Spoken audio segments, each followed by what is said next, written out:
Hare Hare, Hare Rama, Rama Hare Krishna, Krishna Krishna, Hare Hare, Hare Rama, Rama Rama. Jai Gaura Hari Bol, Hari Bol, Hari Bol, Jai Gaura Hari Bol. Srila Prabhupada ki Jai. Hare Krishna.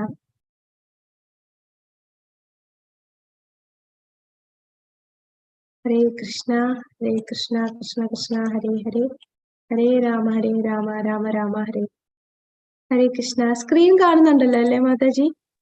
കാണാം മാതാജി. ഹരേ കൃഷ്ണ. ഹരേ കൃഷ്ണ. ഹരേ കൃഷ്ണ. ഉപദേശാമൃതം. ഇന്ന് നമ്മള് രണ്ടാമത്തെ ശ്ലോകത്തിലേക്ക് കടക്കുകയാണ്. നമോ വിഷ്ണുപാദായ കൃഷ്ണപ്രേഷ്ഠായ ഭൂതലേ ശ്രീമതേ ഭക്തിവേദാന്ത സ്വാമിനിധി നാമിനി നമസ്തേ സരസ്വതേ ദേവി ഗൗരവാണി പ്രചാരിണി നിർവിശേഷ ശൂന്യവാദി പാശ്ചാത്യ ദേശധാരിണി ജയ ശ്രീ കൃഷ്ണ ചൈതന്യ പ്രഭു നിത്യാനന്ദ ശ്രീ അദ്വൈത ഗദാധര ശ്രീവാസാദി ഗൗര ഭക്ത വൃന്ദ. ഹരേ കൃഷ്ണ കൃഷ്ണ കൃഷ്ണ ഹരേ ഹരേ, ഹരേ രാമ രാമ രാമ ഹരേ ഹരേ. ഹരേ കൃഷ്ണ. ഹരേ കൃഷ്ണ. അപ്പോ ഉപദേശാമൃതം ഇന്ന് നമ്മള് രണ്ടാമത്തെ ശ്ലോകത്തിലേക്ക് കടക്കുന്നു. ഇപ്പൊ ഉപദേശാമൃതം രചിച്ചത് നമുക്കറിയാം രൂപ ഗോസ്വാമിയാണ്. രൂപ ഗോസ്വാമി തന്ന ഉപദേശാമൃതം മൊത്തം 11 ശ്ലോകങ്ങളാണ് ഉള്ളത്. അതിൽ ആദ്യത്തെ ശ്ലോകം നമ്മൾ കഴിഞ്ഞ ആഴ്ച കണ്ടു. ഇന്ന് രണ്ടാമത്തെ ശ്ലോകം. അപ്പൊ ആദ്യത്തെ ശ്ലോകം എന്താണ് എന്നൊന്ന് പറയാൻ ആർക്കെങ്കിലും പറ്റുമോ? ഒന്ന് ഹാൻഡ് റൈസ് ചെയ്താൽ മതി, ഞാൻ മ്യൂട്ട് ചെയ്യാം. ലോകമെമ്പാടും ശിഷ്യനെ സ്വീകരിക്കാൻ യോഗ്യനായിട്ടുള്ള ഒരു വ്യക്തി 6 കാര്യങ്ങൾ നിയന്ത്രിക്കണം എന്ന് നമ്മൾ കണ്ടു. എന്തൊക്കെയാണ് 6 കാര്യങ്ങൾ? വിജയകുമാരി അമ്മ മാതാജി. ഹരേ കൃഷ്ണ. ഹരേ മാതാജി. ഹരേ കൃഷ്ണ. വാക്ക്, നാവ്, ക്രോധം, വാക്ക്, ക്രോധം, രുചി, മനസ്സ്, ഉദരം, ജനനേന്ദ്രിയം. വാക്ക്, ക്രോധം, രുചി, മനസ്സ്, ഉദരം, ജനനേന്ദ്രിയം. വാക്ക്, ക്രോധം, പിന്നെന്താ? വാക്ക്, ക്രോധം, രുചി, ജിഹ്വ, നാവ്, മനസ്സ്, ഉദരം, ജനനേന്ദ്രിയം. ഓക്കെ മാതാജി. ദീപ മാതാജി. ഹരേ കൃഷ്ണ. അൺമ്യൂട്ട് ചെയ്ത് പറഞ്ഞോളൂ മാതാജി. ഹരേ കൃഷ്ണ. നമുക്ക് സംസാരിക്കാനുള്ള നാവ്, മനസ്സിന്റെ വേഗത, പിന്നെ ദേഷ്യം, നമ്മുടെ ദേഷ്യം, നാവ്, വയറ്, ജനനേന്ദ്രിയം എന്നിവയാണ് നിയന്ത്രിക്കേണ്ടത്. ഹരി ബോൾ. അപ്പൊ ആ ശ്ലോകം വാച്ചോ വേഗം എന്ന് പറഞ്ഞാൽ നമ്മളുടെ വാക്കുകൾ, വേഗം എന്ന് പറഞ്ഞാൽ നിയന്ത്രിക്കുക. അതിന്റെ വേഗം എന്ന് പറഞ്ഞാൽ അതിന്റെ തൃഷ്ണ, വാക്കുകളുടെ തൃഷ്ണ, മനസ്സിന്റെ തൃഷ്ണ, ക്രോധം, ഉദരം, ജിഹ്വ, ഉദരം, ഉപസ്ഥ. ജിഹ്വ എന്ന് പറഞ്ഞാൽ നാവ്, ഉദരം, പിന്നെ ഉപസ്ഥ, ജനനേന്ദ്രിയം. ഈ 6 കാര്യങ്ങൾ നിയന്ത്രിക്കുന്നതിന് ആണ് ലോകമെമ്പാടും ശിഷ്യന്മാരെ സ്വീകരിക്കാൻ യോഗ്യതയുള്ളത് എന്ന് നമ്മൾ കണ്ടു. ഇനി നമ്മൾ രണ്ടാമത്തെ ശ്ലോകം എന്താണെന്ന് നോക്കാം. അപ്പം നമുക്ക് അറിയാം 11 ശ്ലോകങ്ങളാണ്. ഈ 11 ഉപദേശങ്ങളും ഓരോ ശ്ലോകങ്ങളായിട്ട് തന്നിരിക്കുന്നത്. ആദ്യത്തെ 7 ശ്ലോകങ്ങൾ നമുക്ക് വൈദി സാധനാഭക്തിയാണ്. വൈദി സാധനാഭക്തി എന്ന് പറഞ്ഞാൽ നമ്മൾ നിയമങ്ങൾ പാലിച്ച് സാധന ചെയ്യുന്നു. അതായത് ഇപ്പൊ നാമം ജപിക്കുക, നമ്മളടുത്ത് സീനിയർ ആയിട്ടുള്ള ഭക്തന്മാര് പറഞ്ഞിട്ടുണ്ട് നമ്മൾ നാമം ജപിക്കണം, അതുകൊണ്ട് നമ്മൾ നാമം ജപിക്കുന്നു. അല്ലാതെ നമുക്ക് ആ നാമത്തിന്റെ രുചി കിട്ടി നാമം ജപിക്കുന്നതല്ല. സാധന ചെയ്യുന്നതൊന്നും ആ രുചി ഉണ്ടാകാതെ തന്നെ നമ്മൾ റൂൾസ് ആൻഡ് റെഗുലേഷൻ അനുസരിച്ച് ചെയ്യുന്നതാണ്. മാതാജി, എന്റെ സൗണ്ട് ലോ ആണോ? അല്ല മാതാജി, നന്നായിട്ട് കേൾക്കാം. കേൾക്കുന്നുണ്ടോ? ഓക്കെ. പിന്നെ മാതാജി ഒന്ന് അവിടെ വോളിയം ഒന്ന് അഡ്ജസ്റ്റ് ചെയ്തോളൂ മാതാജി. ഹരേ കൃഷ്ണ. അപ്പൊ അതാണ് വൈദി സാധനാഭക്തി. അപ്പൊ നമ്മളെല്ലാരും ഇപ്പോ ഒരു വൈദി സാധനാഭക്തിയാണ് ചെയ്തുകൊണ്ടിരിക്കുന്നത്. അപ്പൊ ഈ വൈദി സാധനാഭക്തി ചെയ്യുമ്പോൾ ആ ഭക്തിക്ക് അനുകൂലവും പ്രതികൂലവുമായിട്ടുള്ള കാര്യങ്ങൾ, നിർദ്ദേശങ്ങളാണ് നമുക്ക് ഉപദേശാമൃതത്തിൽ രൂപഗോസ്വാമി തരുന്നത്. അതാണ് ആദ്യത്തെ 7 ശ്ലോകങ്ങൾ. പിന്നെ 8ാമത്തെ ശ്ലോകം നമ്മൾ കാണുന്നത്, ആ ശ്ലോകം രാഗാനുഗ സാധനാഭക്തിയാണ്. അപ്പൊ എന്താണ് രാഗാനുഗ സാധനാഭക്തി എന്നൊക്കെ ഉള്ളത് നമ്മൾ ഇനി വരുന്ന ക്ലാസ്സിൽ മനസ്സിലാക്കും. പിന്നെ പ്രേമഭക്തി, ഭാവഭക്തിയാണ് അവസാനത്തെ ശ്ലോകങ്ങൾ. ഇപ്പൊ നമ്മൾ വൈദി സാധനാഭക്തിയിലാണ് നിൽക്കുന്നത്. അപ്പൊ ആദ്യത്തെ ശ്ലോകത്തില് നമ്മൾ കണ്ടു എന്തിനെയൊക്കെ നിയന്ത്രിക്കണം എന്നുള്ളത് കണ്ടു. ഇതാണ് 2ാമത്തെ ശ്ലോകം. അത്യാഹാര പ്രയാസശ്ച പ്രജൽപോ നിയമാഗ്രഹ ജനസംഗശ്ച ലൗല്യം ച ഷഡ്ഭിർഭക്തിർവിനശ്യതി. അത്യാഹാര പ്രയാസശ്ച പ്രജൽപോ നിയമാഗ്രഹ ജനസംഗശ്ച ലൗല്യം ച ഷഡ്ഭിർഭക്തിർവിനശ്യതി. അപ്പൊ ഈ ശ്ലോകം ചൊല്ലാനായിട്ടുള്ളവരൊന്ന് ഹാൻഡ് റൈസ് ചെയ്യാമോ? നമുക്ക് 2-3 പേർക്ക് ശ്ലോകം ചൊല്ലാം. ദീപ മാതാജി, വിജയകുമാരി മാതാജി. ഓക്കെ, പുതിയതായിട്ട് ജോയിൻ ചെയ്തവരും കൂടെ ഒന്ന് ഹാൻഡ് റൈസ് ചെയ്യാമോ? സതീദേവി മാതാജി, ഇന്ദിര മാതാജി, എല്ലാരും നമ്മള് നേരത്തെ ഉണ്ടായിരുന്ന മാതാജിമാരാണ്. അപ്പൊ പുതിയതായിട്ട് ഈ ക്ലാസ്സില് ഈ ബാച്ചിൽ ജോയിൻ ചെയ്തവരും കൂടെ പങ്കെടുക്കുക. അപ്പൊ നമുക്ക് ഈ ശ്ലോകം ചൊല്ലുമ്പോ നമുക്ക് ഇത് ഇപ്പൊ ഇനി ഭക്തിശാസ്ത്രി വരുമ്പോ ഭക്തിശാസ്ത്രിയില് നമുക്ക് ആദ്യത്തെ 4 ശ്ലോകങ്ങൾ കാണാതെ പഠിക്കേണ്ടതാണ്. നേരത്തെ പഠിച്ച് വാചോവേഗം മനസ്സോവേഗം ആ ശ്ലോകം പഠിക്കാനുള്ളതാണ്. അതുപോലെ ഈ ശ്ലോകവും പഠിക്കാനുള്ളതാണ്. അപ്പൊ നമുക്കൊരു പ്രാക്ടീസ് ആയിരിക്കും ഇത്. ദീപ മാതാജിക്ക് അവസരം കിട്ടിയായിരുന്നല്ലേ? അപ്പൊ രാജി മാതാജി ചൊല്ലിക്കോളൂ. ഹരേ കൃഷ്ണ മാതാജി. ഹരേ കൃഷ്ണ. ഓം നമോ ഭഗവതേ വാസുദേവായ. അത്യാഹാര പ്രയാസശ്ച പ്രജൽപോ നിയമാഗ്രഹ ജനസംഗശ്ച ലൗല്യശ്ച ഷഡ്ഭിർഭക്തിർവിനശ്യതി. ഹരേ കൃഷ്ണ മാതാജി. ഹരേ കൃഷ്ണ. സതീദേവി മാതാജി. ഹരേ കൃഷ്ണ മാതാജി.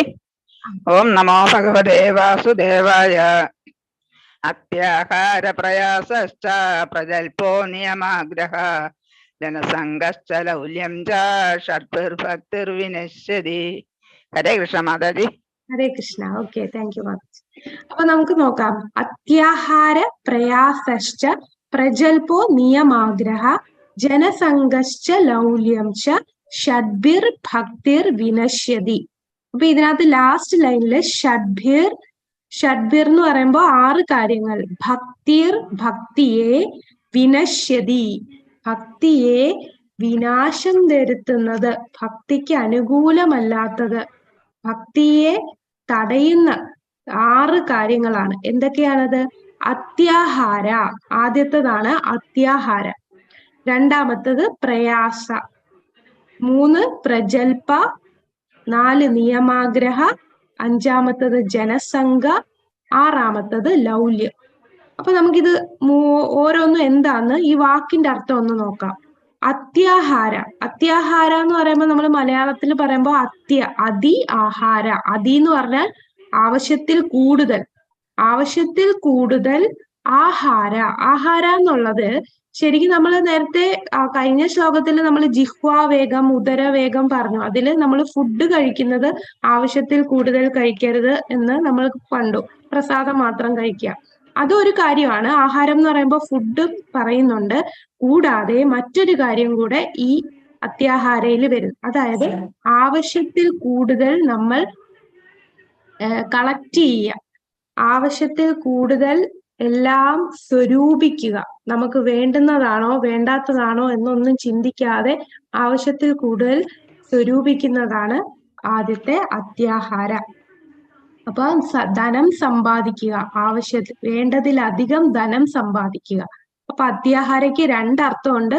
അമിതമായി ആഹാരം കഴിക്കുക. 2ാമത്തെ അർത്ഥം വേണ്ടതിലധികം ധനം സമ്പാദിക്കുക. അത് അത്യാഹാരയിൽ വരും.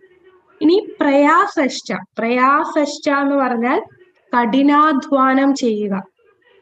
ഭൗതികമായിട്ടുള്ള കാര്യങ്ങൾ നേടാൻ വേണ്ടി കഠിനമായി പ്രയത്നിക്കുക. കിട്ടാൻ പ്രയാസമുള്ളതിനായിട്ട് അതിയായി അധ്വാനിക്കുന്നതാണ് പ്രയാസം, അതിയായിട്ടുള്ള കഠിനാധ്വാനം. അതാണ് രണ്ടാമത്തത്. മൂന്നാമത്തത് പ്രജൽപ. പ്രജൽപ എന്ന് പറഞ്ഞാൽ നമ്മുടെ മറ്റുള്ളവരെ കുറിച്ച് കുറ്റം പറയുക, നാട്ടുകാര്യങ്ങൾ പറയുക, അങ്ങനെ ഭൗതികമായിട്ടുള്ള വിഷയങ്ങളിൽ കൂടുതൽ സംസാരിക്കുന്നതാണ് പ്രജൽപ. അപ്പൊ അത്യാഹാര എന്ന് പറഞ്ഞാൽ രണ്ടർത്ഥമുണ്ട്. ആവശ്യത്തിൽ കൂടുതൽ കഴിക്കുക എന്നുള്ളത് മാത്രമല്ല, ആവശ്യത്തിലധികം, വേണ്ടതിലധികം ധനം സമ്പാദിക്കുക, അതും അത്യാഹാരയിൽ വരുന്നു.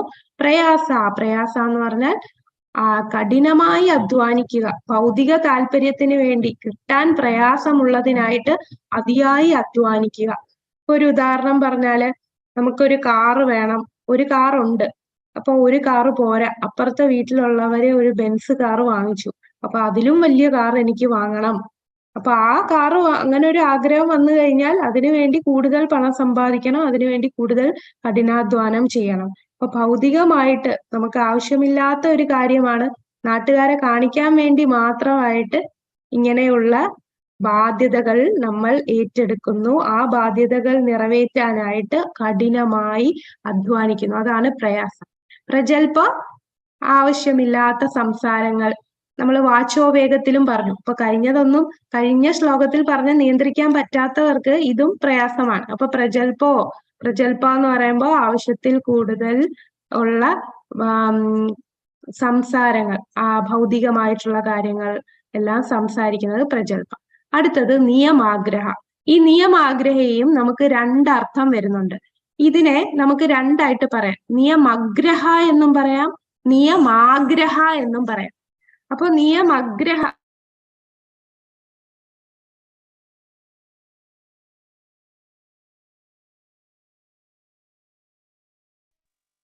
മാതാജി മ്യൂട്ടായി പോയി മാതാജി. ഹരേ കൃഷ്ണ. നിയമഗ്രഹ എന്ന് പറഞ്ഞാൽ നിയമം പാലിക്കാതിരിക്കുക, അതാണ് നിയമഗ്രഹ. ഇനി നിയമാഗ്രഹ. ആഗ്രഹ എന്ന് പറഞ്ഞാൽ നിയമം പാലിക്കും, പക്ഷെ എന്തിനാണ് നിയമം പാലിക്കുന്നതെന്ന് അറിയാതെ കൂടുതൽ നിയമമാണ്, ഇത് ചെയ്യണം അത് ചെയ്യണം എന്ന് പറഞ്ഞ് നിയമത്തിന് കൂടുതൽ പ്രാധാന്യം കൊടുക്കും, പക്ഷെ അതിന്റെ കാര്യം മനസ്സിലാക്കാതെ നിയമം പാലിക്കുന്നത്. അപ്പൊ ഇത് രണ്ടർത്ഥം ഇവിടെ വരുന്നുണ്ട്. അപ്പൊ നിയമാഗ്രഹ എന്ന് പറഞ്ഞാൽ നിയമഗ്രഹ അല്ലെങ്കിൽ പിന്നെ നിയമാഗ്രഹ, ഇങ്ങനെ രണ്ട് കാര്യങ്ങളാണ് ഈ ഒരു വാക്കിൽ വരുന്നത്. നിയമഗ്രഹ എന്ന് പറഞ്ഞാൽ നിയമം പാലിക്കാതിരിക്കുക, നിയമാഗ്രഹ എന്ന് പറഞ്ഞാൽ അമിതമായി നിയമം പാലിക്കും, പക്ഷെ അത് എന്തിനു പാലിക്കുന്നു എന്നറിയാതെ പാലിക്കുന്നതാണ് നിയമാഗ്രഹം. അടുത്തത് അഞ്ചാമത്തത് ജനസംഘ. എന്തായിരിക്കും ജനസംഘ എന്ന് പറഞ്ഞാൽ? ആ വാക്കിൽ തന്നെ നമുക്ക് മനസ്സിലാവും. ജനസംഘ അതായത്, ഹരേ കൃഷ്ണ, പറഞ്ഞോളൂ, അറിയാവുന്നവരെ അഡ്മിറ്റ് ചെയ്ത് പറഞ്ഞോളൂ. ലൗകിക ജനങ്ങളുമായിട്ടുള്ള കൂട്ടുകെട്ട്. അതെ, കൂടുതൽ ഭൗതികമായിട്ട് താല്പര്യമുള്ള ആൾക്കാരുമായിട്ട് നമ്മൾ സംഘം ചേരുന്നു, അവരുമായിട്ട് അസോസിയേറ്റ് ചെയ്യുന്നു, അവരുമായിട്ടായിരിക്കും കൂടുതൽ ഇടപഴകുന്നത്, അതാണ് ജനസംഘ. അപ്പൊ ഇങ്ങനെ ഭൗതികമായിട്ട് താല്പര്യമുള്ള ആൾക്കാരുമായിട്ട് ജനസംഘം ചെയ്താൽ നമ്മൾക്ക് ഭക്തിയിൽ ഉയരാൻ സാധിക്കില്ല. അതാണ് അടുത്ത ഭക്തിക്ക് വിനാശം വരുത്തുന്ന, നശിപ്പിക്കുന്ന അഞ്ചാമത്തെ കാര്യം. അടുത്തത് ആറാമത്തെ കാര്യം ലൗല്യം.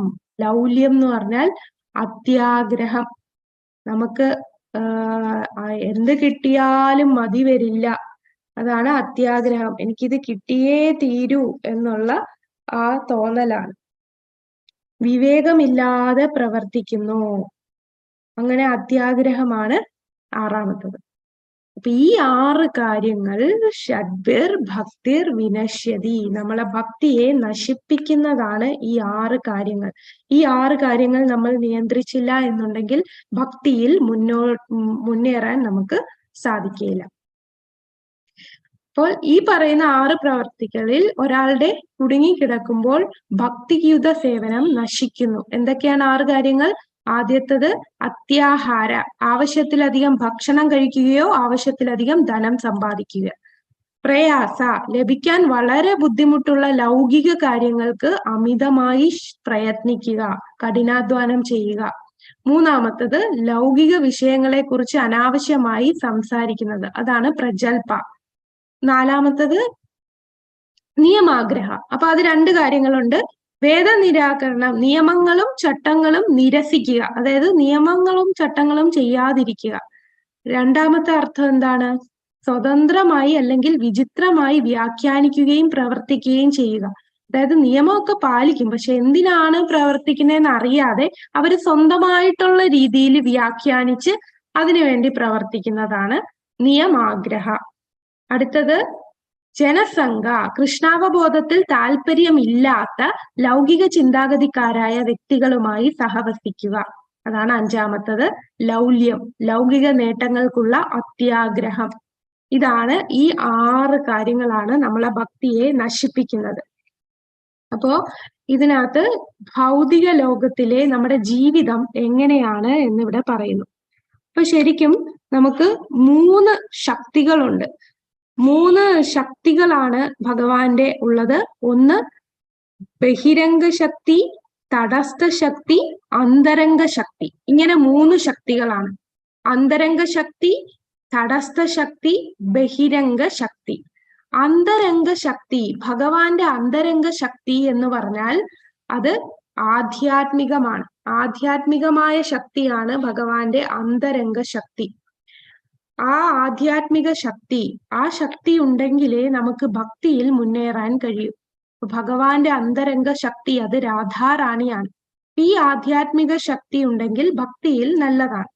പിന്നെ തടസ്ഥ ശക്തി. തടസ്ഥ ശക്തി എന്ന് പറഞ്ഞാൽ നമ്മൾ ജീവാത്മാക്കളെല്ലാം തടസ്ഥ ശക്തിയിലാണ്. തടസ്ഥ ശക്തി എന്ന് പറയുമ്പോൾ ഈ മാർജിനൽ പൊട്ടൻസി എന്ന് പറയും. അന്തരംഗവും അല്ല ബഹിരംഗവും അല്ല, അതിന്റെ ഇടയിലുള്ള ശക്തിയാണ് തടസ്ഥ ശക്തി. എല്ലാ ജീവാത്മാക്കളും തടസ്ഥ ശക്തിയിൽ വരും. മൂന്നാമത്തെ ശക്തിയാണ് ബഹിരംഗ ശക്തി. അപ്പോ ഈ ഭൗതിക ലോകം ബഹിരംഗ ശക്തിയിലുള്ളതാണ്. മഹാമായയാണ് ബഹിരംഗ ശക്തിയിൽ വരുന്നത്. ഈ ഭൗതിക ലോകം എല്ലാം ഏത് ശക്തിയിലാണ്? ബഹിരംഗ ശക്തി. അപ്പൊ ഇതാണ് 3 ശക്തികൾ ഭഗവാന്റെ: അന്തരംഗ ശക്തി, തടസ്ഥ ശക്തി, ബഹിരംഗ ശക്തി. ഈ ബഹിരംഗ ശക്തിക്ക് അധീനരാണ് നമ്മളെല്ലാം. പക്ഷെ നമ്മളെല്ലാരും നമുക്കുള്ള ശക്തി ഏതാണ്? അത് തടസ്ഥ ശക്തിയാണ്. അപ്പൊ ഈ തടസ്ഥ ശക്തിയായ നമ്മൾ ജീവാത്മാക്കൾക്ക് ചോയ്സ് ഉണ്ട്, തീരുമാനിക്കാനുള്ള സ്വാതന്ത്ര്യമുണ്ട്. അപ്പൊ നമുക്ക് തീരുമാനിക്കാം നമുക്ക് ഏത് ശക്തി വേണം. അന്തരംഗ ശക്തി എടുക്കണോ അതോ ബഹിരംഗ ശക്തി എടുക്കണോ? ബഹിരംഗ എന്ന് പറഞ്ഞാൽ എക്സ്റ്റേണൽ പൊട്ടൻസി. ഈ ഭൗതിക ലോകമാണ് ബഹിരംഗ ശക്തി. അപ്പൊ ഈ ശക്തി വേണോ അതോ അന്തരംഗ ശക്തി വേണോ? അപ്പൊ നമ്മളെല്ലാരും ഈ ജീവിക്കുന്ന ലോകം ഒരു ജയിലാണ്. അപ്പൊ ജയിലിൽ താമസിക്കുന്ന ഒരു വ്യക്തിയുടെ ആഗ്രഹം എന്തായിരിക്കും? ജയിലിൽ കഴിയുന്ന ഒരു വ്യക്തിയുടെ ആഗ്രഹം എന്താണ്? ജയിലിൽ കഴിയുന്ന ഒരാളുടെ ആഗ്രഹം ജയിലിൽ നിന്ന് എങ്ങനെ പുറത്തേക്ക് വരാം എന്നാണ് ചിന്തിക്കുന്നത്. പക്ഷേ ചില ആൾക്കാര് ആ ജയിലില് എങ്ങനെ ജയിലിന്റെ ജനലില് നല്ല കർട്ടൻ ഇടാം, അല്ലെങ്കിൽ ഇവിടുത്തെ കട്ടില് കുറച്ചുകൂടെ നല്ലതാക്കാം, നല്ല കുഷ്യനൊക്കെ ഉള്ള കട്ടിലിടാം, സുഖമായിട്ട് കഴിയാം, ഇപ്പൊ കുറച്ച് നല്ല വെള്ളം, കുറച്ച് ജ്യൂസ്. നമ്മളൊക്കെ അതാണ് ചെയ്തുകൊണ്ടിരിക്കുന്നത്. ഭൗതിക ലോകം ഒരു ജയിലാന്നറിയാതെ ഈ ലോകത്ത് നമ്മൾ എങ്ങനെ സുഖ സൗകര്യങ്ങൾ കൂട്ടുമെന്ന് ചിന്തിക്കുകയാണ്. പക്ഷെ ബുദ്ധിയുള്ള ഒരു വ്യക്തി എന്ത് ചെയ്യും? ഈ ജയിലിൽ നിന്ന് എങ്ങനെ പുറത്തു വരാമെന്നാണ് ചിന്തിക്കുന്നത്. അതായത് നമ്മൾ ഭഗവാന്റെ അന്തരംഗ ശക്തിയായ ആധ്യാത്മിക ലോകത്തേക്ക് പോകാനായിട്ട് നമ്മൾ എന്താണ് പ്രവർത്തിക്കേണ്ടത്? അത് നമ്മൾ തടസ്ഥ ശക്തിക്ക് തീരുമാനിക്കാവുന്നതാണ്. നമ്മൾ ഭൗതിക പ്രകൃതിക്ക് അടിമപ്പെടണോ അതോ ആധ്യാത്മിക ശക്തിയിലേക്ക് നമ്മൾ ചിന്തിക്കണോ എന്നുള്ളത്.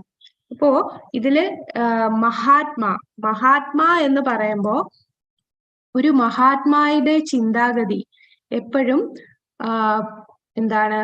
ബ്രോഡ് മൈൻഡഡ് എന്ന് പറഞ്ഞാൽ എന്താണ് അതിന് മലയാളത്തിൽ? എനിക്ക് പെട്ടെന്ന് വാക്ക് കിട്ടുന്നില്ല.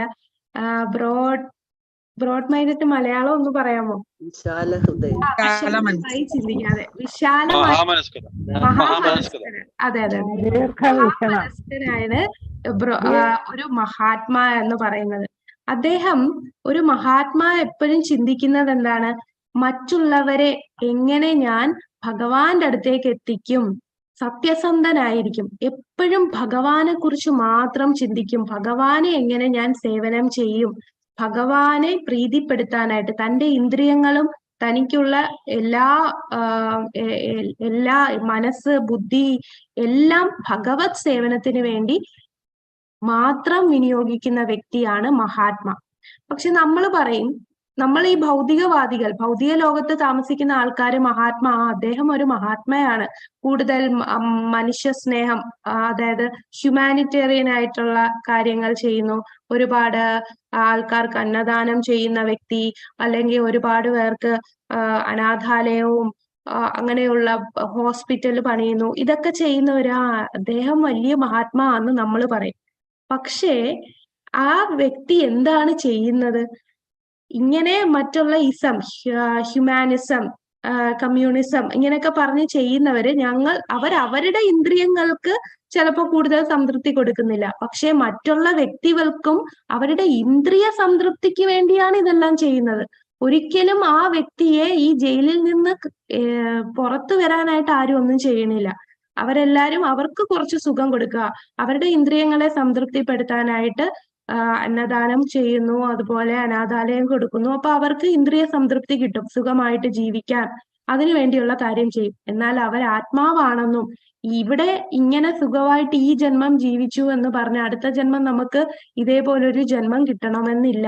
അത് മനസ്സിലാക്കാതെ ആണ് ഓരോ ഭൗതികവാദികൾ മഹാത്മാ എന്ന് വിളിക്കുന്നത്. പക്ഷെ ശരിക്കുമുള്ള മഹാത്മാ എന്താണ് ചെയ്യുന്നത്?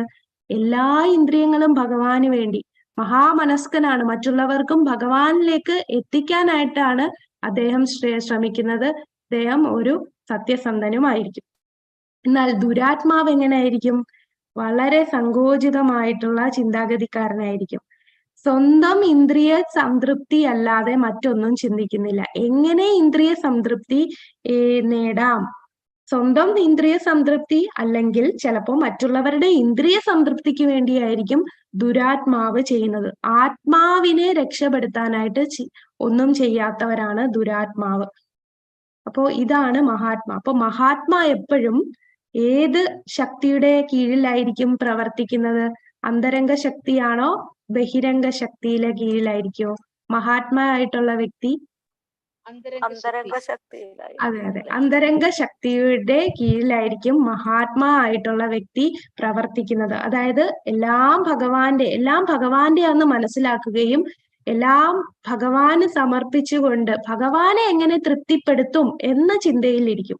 ദുരാത്മാവോ സ്വന്തം ഇന്ദ്രിയം എങ്ങനെ തൃപ്തിപ്പെടുത്തും, അല്ലെങ്കിൽ മറ്റുള്ള ജനങ്ങളുടെ ഇന്ദ്രിയങ്ങളെ എങ്ങനെ തൃപ്തിപ്പെടുത്തും എന്നുള്ള ചിന്തയിലിരിക്കുന്നതാണ് ദുരാത്മാവ്. ഈ ദുരാത്മാവായിട്ടുള്ള വ്യക്തി ഏത് ശക്തിയുടെ കീഴിലാണ്? ബഹിരംഗ ശക്തിക്ക് അകപ്പെട്ടിരിക്കുന്നതാണ് ദുരാത്മാവ്. അപ്പൊ മഹാത്മാവാണ് എപ്പോഴും ആധ്യാത്മികമായിട്ടുള്ള ഉന്നമനത്തിന് വേണ്ടി മറ്റുള്ളവരെ സഹായിക്കുന്ന ഉത്തമ ഭക്തന്മാരാണ് മഹാത്മാ. ഇനി ഭൗതിക ഊർജം. അപ്പൊ ശരീരത്തിന്റെ ആവശ്യങ്ങൾ നിറവേറ്റാനാണ്, ഭൗതിക ആവശ്യങ്ങൾക്കായിട്ടാണ് നമ്മൾ കർമ്മം ചെയ്യുന്നത്. ഇനി ഈ ഭൗതിക ഊർജം എന്ന് പറയുമ്പോ ഇവിടെ ഈ ഭൗതികമായിട്ടുള്ള ലോകത്ത് 3 ക്ലേശങ്ങൾ നമ്മൾ അനുഭവിക്കേണ്ടി വരുന്നു. എന്തൊക്കെയാണ് 3 ക്ലേശങ്ങൾ? 3 ക്ലേശങ്ങൾ പറയുന്നത് ഏതൊക്കെയാണ്? ആദിഭൗതികം, ആധ്യാത്മികം, ആദിഭൗതികം, ആദിദൈവികം. ആദിദൈവികം, ആധ്യാത്മികം, ആദിഭൗതികം, ആദിദൈവികം. അപ്പൊ ആദിദൈവിക എന്ന് പറഞ്ഞാൽ ഈ ദേവന്മാരുടെ കൺട്രോളിലുള്ളതാണ്. അതായത് പ്രകൃതി ദുരന്തങ്ങളൊക്കെ ഉണ്ടാകുന്നു. പ്രകൃതി ദുരന്തം, ഇപ്പൊ സുനാമി വരുന്നു, പ്രളയം വരുന്നു, കൊടുങ്കാറ്റ് വരുന്നു, ഭൂമി കുലുക്കം വരുന്നു. ഇതൊന്നും നമ്മുടെ കൺട്രോളിലല്ല, ഇതെല്ലാം ഈ ദേവന്മാരുടെ കൺട്രോളിലുള്ളതാണ്. അപ്പൊ ഇതാണ് ഈ ക്ലേശങ്ങൾ വരുന്നതാണ് ആദിദൈവിക. രണ്ടാമത്തത് ആദിഭൗതിക, മറ്റ് ജീവജാലങ്ങൾ കാരണം നമുക്കുണ്ടാവുന്ന ക്ലേശം.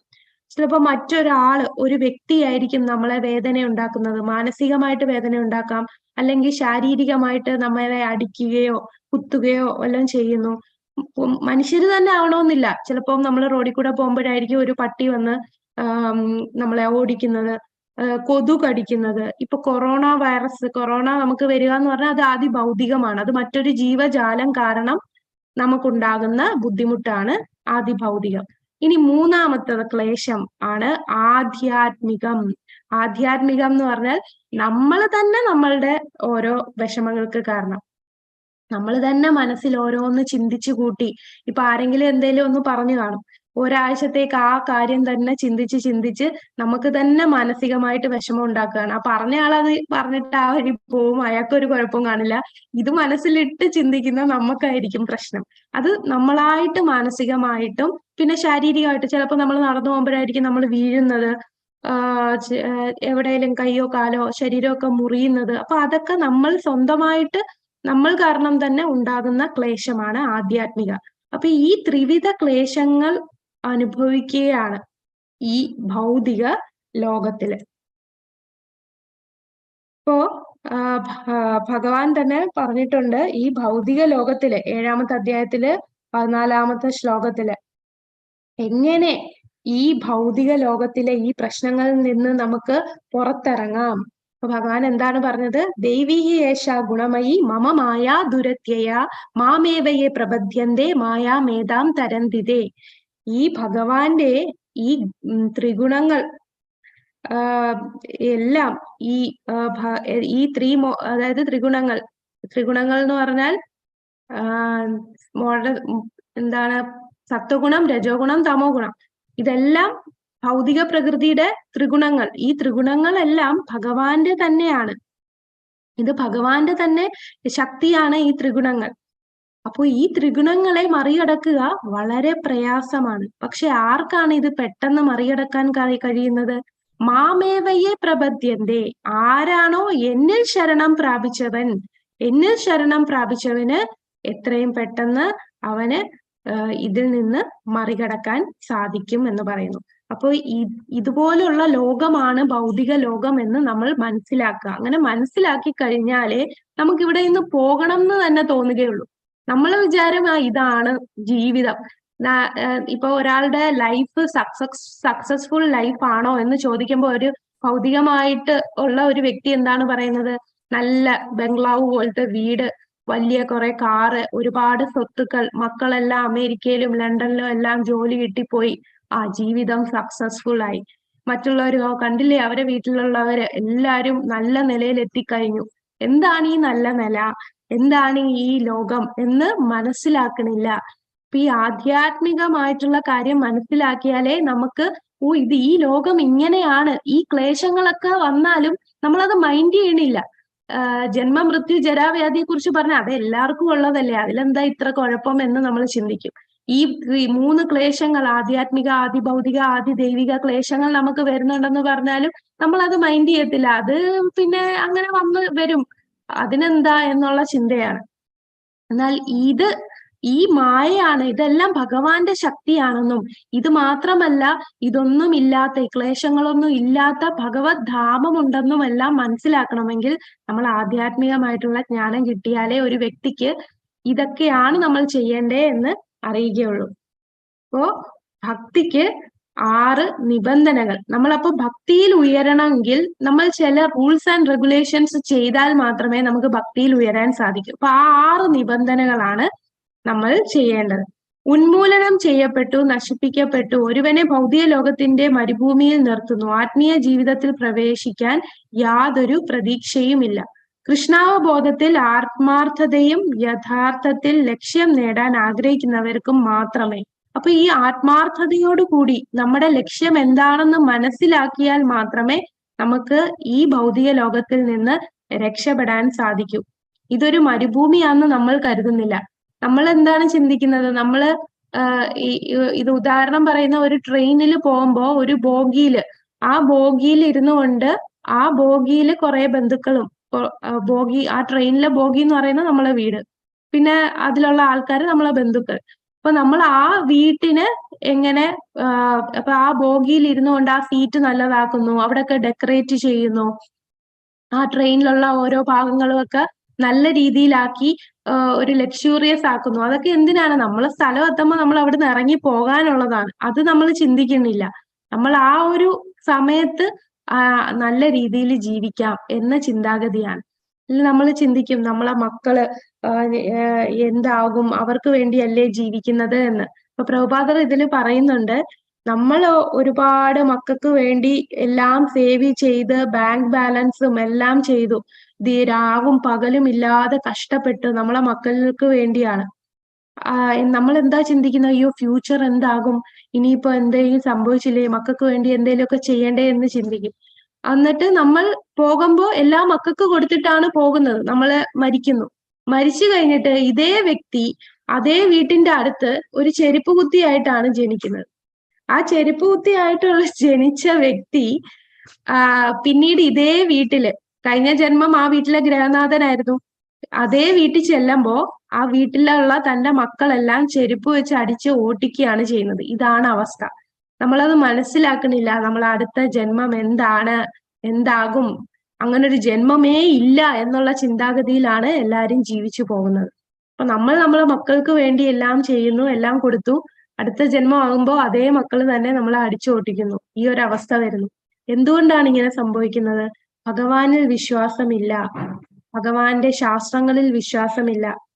ഈ ശാസ്ത്രങ്ങളിലും ഭഗവാനിലും വിശ്വാസം ഉണ്ടെങ്കിൽ മാത്രമേ ഇതെല്ലാം നിലനിൽക്കുന്നത്, നമുക്ക് വേണ്ടുന്നതെല്ലാം ഭഗവാൻ തരുന്നു എന്നുള്ള ബോധമുണ്ടായാലേ നമുക്ക് ആധ്യാത്മികമായിട്ട് മുന്നേറാൻ സാധിക്കും.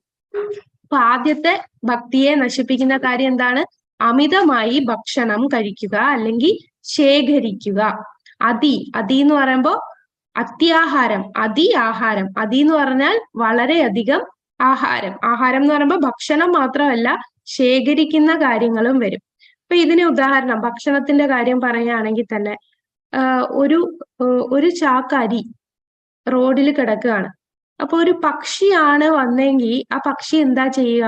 അതിനാവശ്യമുള്ള നെല്ല് അരി കൊത്തി തിന്നിട്ട് അതങ്ങ് പോകും. അതേസമയം ഒരു മനുഷ്യനാണ് ആ സ്ഥാനത്തെങ്കിലോ ആ ചാക്കോടുകൂടി ആരും കാണാതെ വീട്ടിൽ കൊണ്ടുപോകും. വീട്ടിൽ കൊണ്ടുപോയിട്ട് ആവശ്യത്തിന് കഴിച്ചിട്ട് ബാക്കി അവിടെ സൂക്ഷിച്ചു വെക്കും. ഇതാണ് മനുഷ്യന്റെ സ്ഥിതി. മനുഷ്യന് എന്താണ്?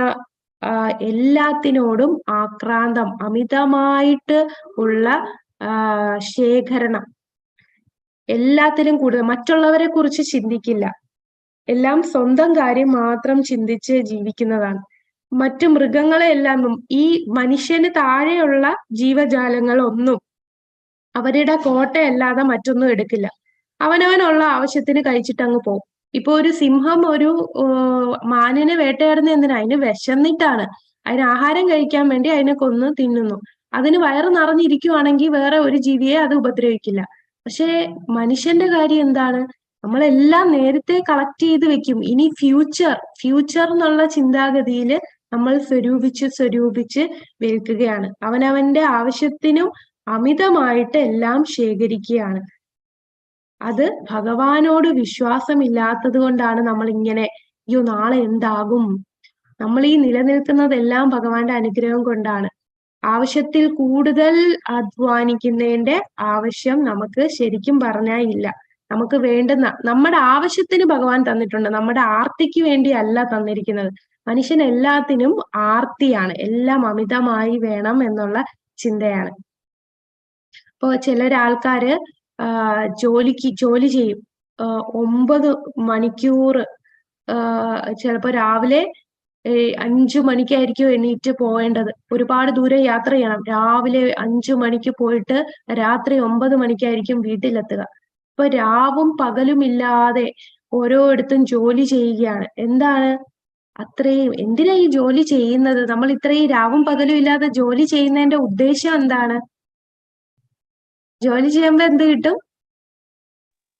ശമ്പളം, ശമ്പളം കിട്ടുന്നു ഒരുപാട്. അപ്പൊ ഇത്രയും കൂടുതൽ അവർ ജോലി ചെയ്യുമ്പോൾ കൂടുതൽ ശമ്പളം കിട്ടുന്നു. കൂടുതൽ ശമ്പളം കിട്ടിയിട്ട് അത് വെച്ച് എന്ത് ചെയ്യും? ആഡംബര ജീവിതം തന്നെ. എല്ലാം നമ്മുടെ ഇന്ദ്രിയ സംതൃപ്തിക്ക് വേണ്ടിയാണ് ഇതെല്ലാം ചെയ്യുന്നത്. നമ്മൾ എങ്ങനെ നമുക്ക് ആഡംബരമായ ജീവിതം എന്ന് പറഞ്ഞാൽ നമുക്ക് അറിയത്തില്ല നമുക്ക് എന്ത് വേണം, ആവശ്യമുള്ളതാണോ വേണ്ടാത്തതാണോ എന്ന്. ഇപ്പൊ ശേഖരിക്കുന്ന കാര്യം പറയുമ്പോൾ ചിലർക്ക് ഭയങ്കര ക്രേസ് ആയിരിക്കും. ഡ്രസ്സ്, സ്ത്രീകളാകുമ്പോൾ കൂടുതൽ ഡ്രസ്സാണ്, ഒരുപാട് സാരി വാങ്ങിച്ച് വെക്കും. എന്നാൽ ഒരുപാട് സാരികൾ നമ്മൾ എടുത്തിട്ട് പോലും കാണാത്ത ഒത്തിരി സാരികൾ ഉണ്ടായിരിക്കും. അതൊക്കെയാണ് അമിതമായി ശേഖരിക്കുക. ചിലർക്ക് ചെരുപ്പ്, ചിലർക്ക് പേന. പേന എന്ന് പറഞ്ഞാൽ നമുക്ക് എഴുതാനായിട്ട് ഉപയോഗിക്കുന്നതാണ്. പക്ഷെ ഇന്നത്തെ സമൂഹത്തിൽ അതൊരു ക്രേസ് ആണ്. അതിനെയാണ് ഇപ്പൊ എന്തേലും ഒരാൾക്ക് ഒരു ക്രേസ് ഉണ്ടെങ്കിൽ, ചിലർക്ക് സ്റ്റാമ്പ് കളക്ഷൻ, ചിലർക്ക് എന്തേലും പഴയ ടേപ്പ് റെക്കോർഡ് കളക്ഷൻ, അങ്ങനെ അമിതമായി ശേഖരിക്കും. ഈ അമിതമായി ശേഖരിക്കുക എന്ന് പറഞ്ഞാൽ അതിനുവേണ്ടി കുറെ സമ്പാദിച്ച് പൈസ ഉണ്ടെങ്കിലേ അത് പൈസ കൊടുത്ത് വാങ്ങിക്കാൻ പറ്റും. അപ്പൊ അത് വെച്ച് വാങ്ങിക്കുന്നത് അതിന്റെ ആവശ്യം എന്താണ്? അപ്പൊ ആവശ്യം നമുക്ക് വേണ്ടുന്നതാണോ വേണ്ടാത്തതാണോ എന്ന് തിരിച്ചറിയാതെ കാര്യങ്ങൾ ഇങ്ങനെ സ്വരൂപിച്ച് വെക്കുന്നു. പിന്നെ ഇപ്പൊ നേരത്തെ പറഞ്ഞ പോലെ ആഡംബരമായ കാറിന്റെ ആവശ്യമുണ്ടോ? ശരിക്കും കാറ് എന്ന് പറയുന്നത് നമുക്ക് ഒരു സ്ഥലത്തുനിന്ന് ഒരു ദൂര യാത്രയ്ക്ക് പോകാൻ ഉപയോഗിക്കുന്നു. അപ്പൊ വലിയ കാറ് വാങ്ങിക്കുമ്പോൾ അതിന്റെ മെയിൻ്റനൻസിന് തന്നെ എന്തുമാത്രം നമ്മുടെ എനർജി, നമ്മളുടെ ടൈം, അതിനുവേണ്ടി നമ്മൾ എന്തുമാത്രം അധ്വാനിക്കണം. ഇതെല്ലാം നമ്മളെ ഭക്തിക്ക് ചെയ്യേണ്ട, നാമം ജപിക്കാനും ഭഗവാനെ കുറിച്ച് ശ്രവണം, കീർത്തനം, വിഷ്ണു സ്മരണ, ഇതിന്റെ എല്ലാ സമയമാണ് നമ്മൾ ഈ ഭൗതികമായിട്ടുള്ള കാര്യങ്ങൾക്ക് വേണ്ടി കളയുന്നത്. അപ്പൊ ആവശ്യത്തിൽ കൂടുതൽ ശേഖരിക്കുക, അത് നമ്മൾ ഒഴിവാക്കണം. അപ്പോ ഇതെങ്ങനെ നമ്മൾ ഒഴിവാക്കും? അതാണ് ഈ ഈശോപനിഷത്തിൽ പറയുന്നുണ്ട്. ഈശാവാസ്യം ഇദം സർവം യത്കിഞ്ച ജഗത്യാ ജഗത്. അതായത് ഭഗവാനാണ് നമുക്ക് എല്ലാം തരുന്നത്. ഒരു ആഫ്രിക്കൻ കാട്ടില്, വളരെ തിങ്ങി നിറഞ്ഞ കറുത്ത ഇരുണ്ട കാട്ടില് രാത്രിയില് ഒരു കറുത്ത എറുമ്പാണെങ്കിൽ പോലും അതിന് വേണ്ട ആഹാരം ദൈവം കൊടുക്കുന്നുണ്ട്. ഒരു ആനയുടെ കാര്യം എടുക്കുക. ആനയ്ക്ക് എന്തുമാത്രം ഫുഡ് വേണം ഒരു ദിവസം, എത്രയോ കിലോ അരി വേണം അതിന്റെ വയറ് നിറയാൻ. ആ കാട്ടിലിരിക്കുന്ന ആനയ്ക്ക് അതിന് വേണ്ടതെല്ലാം ഭഗവാൻ കൊടുക്കുന്നുണ്ട്. അവനവന് ഉള്ള കോട്ടയ്ക്ക് ഉപയോഗിക്കുക. പക്ഷെ മനുഷ്യൻ എന്താണ്? ആർത്തിയാണ്. എത്ര കിട്ടിയാലും മതി വരത്തില്ല. അവൻ ആവശ്യമുള്ളതിനേക്കാളും കൂടുതൽ അവന് വേണം എന്നുള്ള ചിന്താഗതി. അപ്പൊ ലളിതമായിട്ട് നമ്മൾ ജീവിക്കുക. അപ്പൊ ലളിത ജീവിതം എന്ന് പറയുമ്പോ അതൊരു കാര്യം മനസ്സിലാക്കേണ്ടത്, ഇപ്പൊ ലളിത ജീവിതം എന്ന് പറയുമ്പോ നമ്മൾ വിചാരിക്കും ഒരാള് പാവപ്പെട്ട വീട്ടിൽ താമസിക്കുന്ന ഒരു വ്യക്തി, മറ്റേയാള് പണക്കാരനായിട്ടുള്ള വ്യക്തി. അത് ഭൗതികമായി കണ്ണുകൊണ്ട് കാണുന്ന രീതിയിലല്ല, ഒരുവന്റെ മാനസികാവസ്ഥയാണ്. ചിലപ്പോ ആ പണക്കാരനായ വ്യക്തി അദ്ദേഹത്തിന്റെ പൂർവികരിൽ നിന്ന് കുറച്ച് നല്ല സാമ്പത്തിക നിലയിൽ നിൽക്കുന്ന വ്യക്തിയായിരിക്കും. പക്ഷെ അദ്ദേഹത്തിന്റെ മാനസിക സ്ഥിതി ഭഗവാനെ എങ്ങനെ ഈ പണം കൊണ്ട് ഉപയോഗിക്കാം, ഭഗവത് സേവനത്തിന് ഉപയോഗിക്കാം എന്നുള്ള ചിന്താഗതിയായിരിക്കും അദ്ദേഹത്തിന്. അപ്പൊ അദ്ദേഹത്തിന്റെ മാനസിക സ്ഥിതി വെച്ചിട്ടാണ് നമ്മൾ ലളിതമാണോ അല്ലയോ എന്ന് നോക്കുന്നത്. പുറമേ കാണുമ്പോൾ ഇപ്പൊ നമുക്കുള്ളതെല്ലാം എടുത്ത് കളയാനല്ല, ഇപ്പൊ നമുക്ക് ഉള്ള സാമ്പത്തിക സ്ഥിതിയിൽ ആവശ്യമുള്ളതാണോ ആവശ്യമില്ലാത്തതാണോ എന്ന് ചിന്തിച്ച് നമ്മൾ ഓരോ കാര്യങ്ങൾ വാങ്ങിക്കുക. അത്യാവശ്യത്തിനുള്ള കാര്യങ്ങൾ വാങ്ങിക്കുക. ചിലതൊക്കെ ആർഭാടമായിരിക്കും, ഒരുപാട് കാര്യങ്ങൾ നമുക്ക് ആർഭാടം ആയിട്ടുള്ളത് വേണോ? അപ്പൊ ആ പണം നമ്മൾ ശേഖരിച്ചാൽ നമുക്ക് അതുകൊണ്ട് ഭക്തിയിൽ എനിക്ക് പുരോഗമിക്കാൻ സാധിക്കും. ഇപ്പൊ നമുക്ക് കുറച്ച് പണം ശേഖരിക്കുകയാണെങ്കിൽ നമുക്കിപ്പോ ഓരോ ധാമിൽ പോകണമെങ്കിൽ തീർച്ചയായിട്ടും നമുക്ക് ധനം ഉണ്ടെങ്കിലേ നമുക്ക് ഓരോ സ്ഥലത്ത് പോകാനെങ്കിലും സാധിക്കും. അപ്പൊ അതിനുള്ള ചെലവുകൾ വേണം. അപ്പൊ ആ പണം സ്വരൂപിച്ചാൽ എനിക്ക് ഭഗവാനെ സേവിക്കാനും ഭഗവത് ധാമിൽ പോകാനും ഭഗവാന് കൂടുതൽ ഭക്തിയുത സേവനം ചെയ്യാനും ഉപയോഗിക്കാമല്ലോ. അങ്ങനെ നമ്മൾ ചിന്തിച്ച് ജീവിക്കുന്നതാണ്. ചിലപ്പോ ഒരാള് ഭൗതികമായി നോക്കുമ്പോൾ വളരെ പാവപ്പെട്ട ആളായിരിക്കും, പക്ഷെ എന്തായിരിക്കും അയാളുടെ മാനസിക സ്ഥിതി? എങ്ങനെ കൂടുതൽ സമ്പാദിക്കാം, എങ്ങനെ കൂടുതൽ പണത്തിനോട് ഉള്ള ഒരു ആർത്തിയുള്ള വിചാരമായിരിക്കും. അതിനുവേണ്ടി അതിനുവേണ്ടി കഠിനമായി പ്രയത്നിക്കുന്ന ചിന്താഗതിയിലായിരിക്കും ധനമില്ലാതെ നമ്മൾ കാണുന്ന വ്യക്തിയുടെ മാനസിക സ്ഥിതി. അപ്പോ ഒരുവന്റെ മാനസിക അവസ്ഥയാണ് ജീവിതത്തിൽ അവൻ ഏത് രീതിയിലാണ് ജീവിക്കുന്നത് എന്ന് മനസ്സിലാക്കുന്നത്. അപ്പൊ ഇതാണ് അമിതമായിട്ട് ശേഖരിക്കുക, അമിതമായി ആഹാരം കഴിക്കുക. ഇനി അമിതമായി പ്രയത്നിക്കുക. മാനസികാവസ്ഥ അമിത പ്രയത്നം ഒരാളെ മാനസികമായി അടിമയാക്കുന്നു. അമിത പ്രയത്നം ഒരു കഴുതയെ പോലെ, നേരത്തെ പറഞ്ഞ പോലെ രാത്രി വരെ കഠിനാധ്വാനം. എന്തിനാണ് അധ്വാനിക്കുന്നത്? ഈ പറഞ്ഞ പോലെ അമിതമായി ശേഖരിക്കാനുള്ള അത്യാഹാരം ഉണ്ടെങ്കിൽ അത്യാഹാരം ചെയ്യാൻ വേണ്ടി പണം സമ്പാദിക്കണം. പണം സമ്പാദിക്കാൻ അതിയായിട്ട് എന്താണ്, ഒരു അടിമയെ പോലെ ജോലി ചെയ്യണം.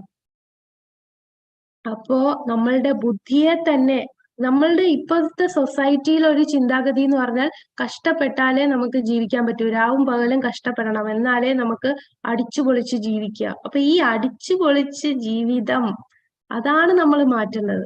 ലളിതമായ ജീവിതം, ഉയർന്ന ചിന്താഗതി. അപ്പൊ ലളിതമായ ജീവിതത്തിന് വേണ്ട പ്രയത്നം നമ്മൾ ചെയ്യുക.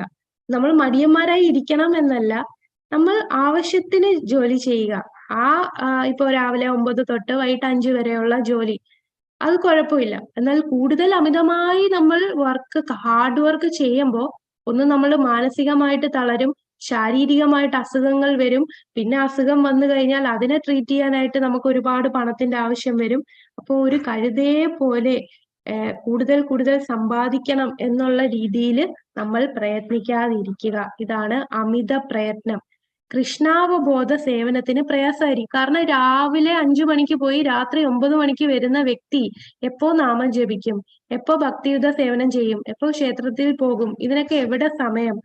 അതാണ് അമിതമായി പ്രയത്നം ചെയ്താലുള്ള ബുദ്ധിമുട്ട്. അപ്പോൾ ഇത് നമ്മൾ മാനദണ്ഡം വെക്കേണ്ടത്, എങ്ങനെ നമുക്ക് എന്ത് ചെയ്യാം? നമ്മൾ ഭഗവാനെ കുറിച്ച്, നമ്മൾ ആത്മീയ ജീവിതത്തിന് കോട്ടം തട്ടാത്ത രീതിയിലുള്ള കർമ്മം ചെയ്യുക. നമ്മുടെ ചെയ്യുന്ന ജോലി, ഇപ്പൊ ചിലപ്പോൾ നമുക്ക് 2 ഓപ്ഷൻ കാണും. 9 തൊട്ട് 5 വരെയുള്ള ജോലിയുണ്ട്, 9 തൊട്ട് രാത്രി 9 മണി വരെയുള്ള ജോലിയുണ്ട്. നമുക്ക് ചോയ്സ് ആണ് ഇതിൽ ഏത് ചൂസ് ചെയ്യണം. പക്ഷെ ശമ്പളം കൂടുതലുള്ളത് രാത്രി 9 മണി വരെ ജോലി ചെയ്താൽ ശമ്പളം കൂടുതലാണ്, പ്രൊമോഷൻ കൂടുതലാണ്. പക്ഷെ ഇതില് ശമ്പളം കുറവാണ്, എന്നാൽ നമുക്ക് ഭക്തി ചെയ്യാൻ, ആത്മീയ ജീവിതത്തിന് പ്രശ്നം വരുന്നില്ല. നമുക്ക് ഇപ്പൊ കിട്ടുന്ന ശമ്പളത്തില് നമുക്ക് അത്യാവശ്യം ജീവിക്കുന്നതിന് വലിയ ബുദ്ധിമുട്ടൊന്നുമില്ല. കൂടുതൽ ശമ്പളം കിട്ടുമ്പോൾ നമ്മൾ ആർഭാടവും എല്ലാം കൂടും, കൂടുതൽ ചെലവാക്കാൻ പണം കിട്ടും. എന്നാൽ ഇപ്പോഴത്തെ ഈ ഒരു ജോലിയിൽ എനിക്ക് കുഴപ്പമില്ല, എൻ്റെ ആത്മീയമായിട്ടുള്ള കാര്യങ്ങളെല്ലാം നടക്കുന്നുണ്ട്. മറ്റേ ജോലിയിൽ ഞാൻ പോയാൽ എൻ്റെ ഈ ആത്മീയ ഭക്തിയുത സേവനം ചെയ്യാനുള്ള സമയം നഷ്ടപ്പെടുകയാണ്. അപ്പൊ അത് വെച്ച് നമ്മൾ കർമ്മം ഏത് വേണം എന്ന് തീരുമാനിക്കുക. പിന്നെ നമ്മൾ സീനിയർ ആയിട്ടുള്ള ഭക്തന്മാരുമായിട്ട് സംസാരിച്ച് ഒരു തീരുമാനം എടുക്കുക. അപ്പൊ എപ്പോഴും നമ്മളൊരു ആധ്യാത്മികമായിട്ടുള്ള, അതാണ് ഗുരുവിന്റെ ആവശ്യം, വളരെ അത്യാവശ്യമാണ് ഒരു ആധ്യാത്മിക ഗുരു. അപ്പോൾ ശിക്ഷാ ഗുരു അല്ലെങ്കിൽ ആധ്യാത്മിക ഗുരു വഴി ഇതാണ് എൻ്റെ അവസ്ഥ, എനിക്ക് ഇങ്ങനെ ഒരു ഓപ്ഷൻ ഉണ്ട്, പക്ഷേ ഭക്തിയിൽ എനിക്ക് അനുകൂലമാണോ അല്ലയോ, അപ്പൊ അത് ഡിസ്കസ് ചെയ്ത് നമുക്ക് ആ മാനദണ്ഡം വെച്ചിട്ട് തീരുമാനിക്കാം. അപ്പൊ എല്ലാത്തിനും നമുക്ക് സൊല്യൂഷൻ ഉണ്ട്. ആദ്യത്തെ സൊല്യൂഷൻ എന്താണ്? നമ്മൾ ഈശാവാസ്യ പ്രിൻസിപ്പിള്, അതായത് നമുക്ക് ആവശ്യമുള്ളത്, നമ്മളുടെ കോട്ട എന്താണോ അത് നമ്മൾ സ്വീകരിക്കുക. എല്ലാം ഭഗവാന്റെ നിയന്ത്രണത്തിലാണ്. നാളെ എന്ത് സംഭവിക്കും എന്നുള്ള ചിന്ത വേണ്ട. ഭഗവാന് സമർപ്പിച്ച് ജീവിച്ചാൽ നമുക്ക് ഒരു ടെൻഷനും ഇല്ല. കാരണം നമുക്ക് വേണ്ടത് ഭഗവാൻ തരുന്നുണ്ട്. ഭഗവാൻ തരും, തീർച്ചയായിട്ടും ഭഗവാൻ തരും. നമുക്ക് ആവശ്യമുള്ളത്, നമ്മുടെ ആർത്തിക്ക് വേണ്ടിയല്ല, ആവശ്യമുള്ളത് ഭഗവാൻ തരും. അത് നമുക്ക് ആവശ്യം, നമ്മളുടെ കോട്ട നമ്മൾ ഉപയോഗിക്കുക. ഈ ഒരു ലൈഫ് സ്റ്റൈൽ വെച്ചാൽ നമുക്ക് പിന്നെ മനസ്സമാധാനമായിട്ട് ജീവിക്കാൻ കഴിയും. ആവശ്യത്തിൽ കൂടുതൽ ശേഖരിക്കുമ്പോഴാണ് നമ്മളുടെ മാനസികമായിട്ട് നമുക്ക് ഓരോ പ്രശ്നങ്ങൾ വരുന്നത്. അപ്പോൾ ആവശ്യത്തിൽ കൂടുതൽ ശേഖരിക്കണമെങ്കിൽ ആണല്ലോ അമിതമായി പ്രയത്നിക്കേണ്ടത്. അപ്പൊ അമിത പ്രയത്നം വേണ്ട. എന്റെ ഭക്തിക്ക് കോട്ടം വരുത്തുന്ന രീതിയിലുള്ള പ്രയത്നം എനിക്ക് വേണ്ട എന്നുള്ള രീതി നമുക്ക് ചിന്തിക്കാൻ സാധിച്ചാൽ നമുക്ക് കറക്റ്റ് ആയിട്ട് തീരുമാനമെടുക്കാൻ സാധിക്കും. ഒന്ന്, ഞാൻ ചെയ്യുന്ന കർമ്മം ഭക്തിക്ക് അനുകൂലമാണോ, ഭക്തി ജീവിതത്തിനെ കോട്ടം വരുത്തുന്നതാണോ എന്ന് നോക്കി നമ്മൾ കർമ്മം ചെയ്യുക. രണ്ടാമത്തത്, സീനിയർ ആയിട്ടുള്ള ഭക്തന്മാരോട് അന്വേഷിച്ചാൽ നമുക്ക് ഈ അമിതമായ പ്രയത്നം നമുക്ക് ഒഴിവാക്കാൻ സാധിക്കും. അപ്പൊ ഇതാണ്, ആവശ്യത്തിൽ കൂടുതൽ ഓവർലോഡ് ആയിട്ട് ഇരിക്കുകയാണ്, കണ്ടില്ലേ ഒരു കഴുത. ആ കഴുതയ്ക്ക് താങ്ങുന്നതിലും കൂടുതലാണ് അത് ചെയ്യുന്ന ജോലി.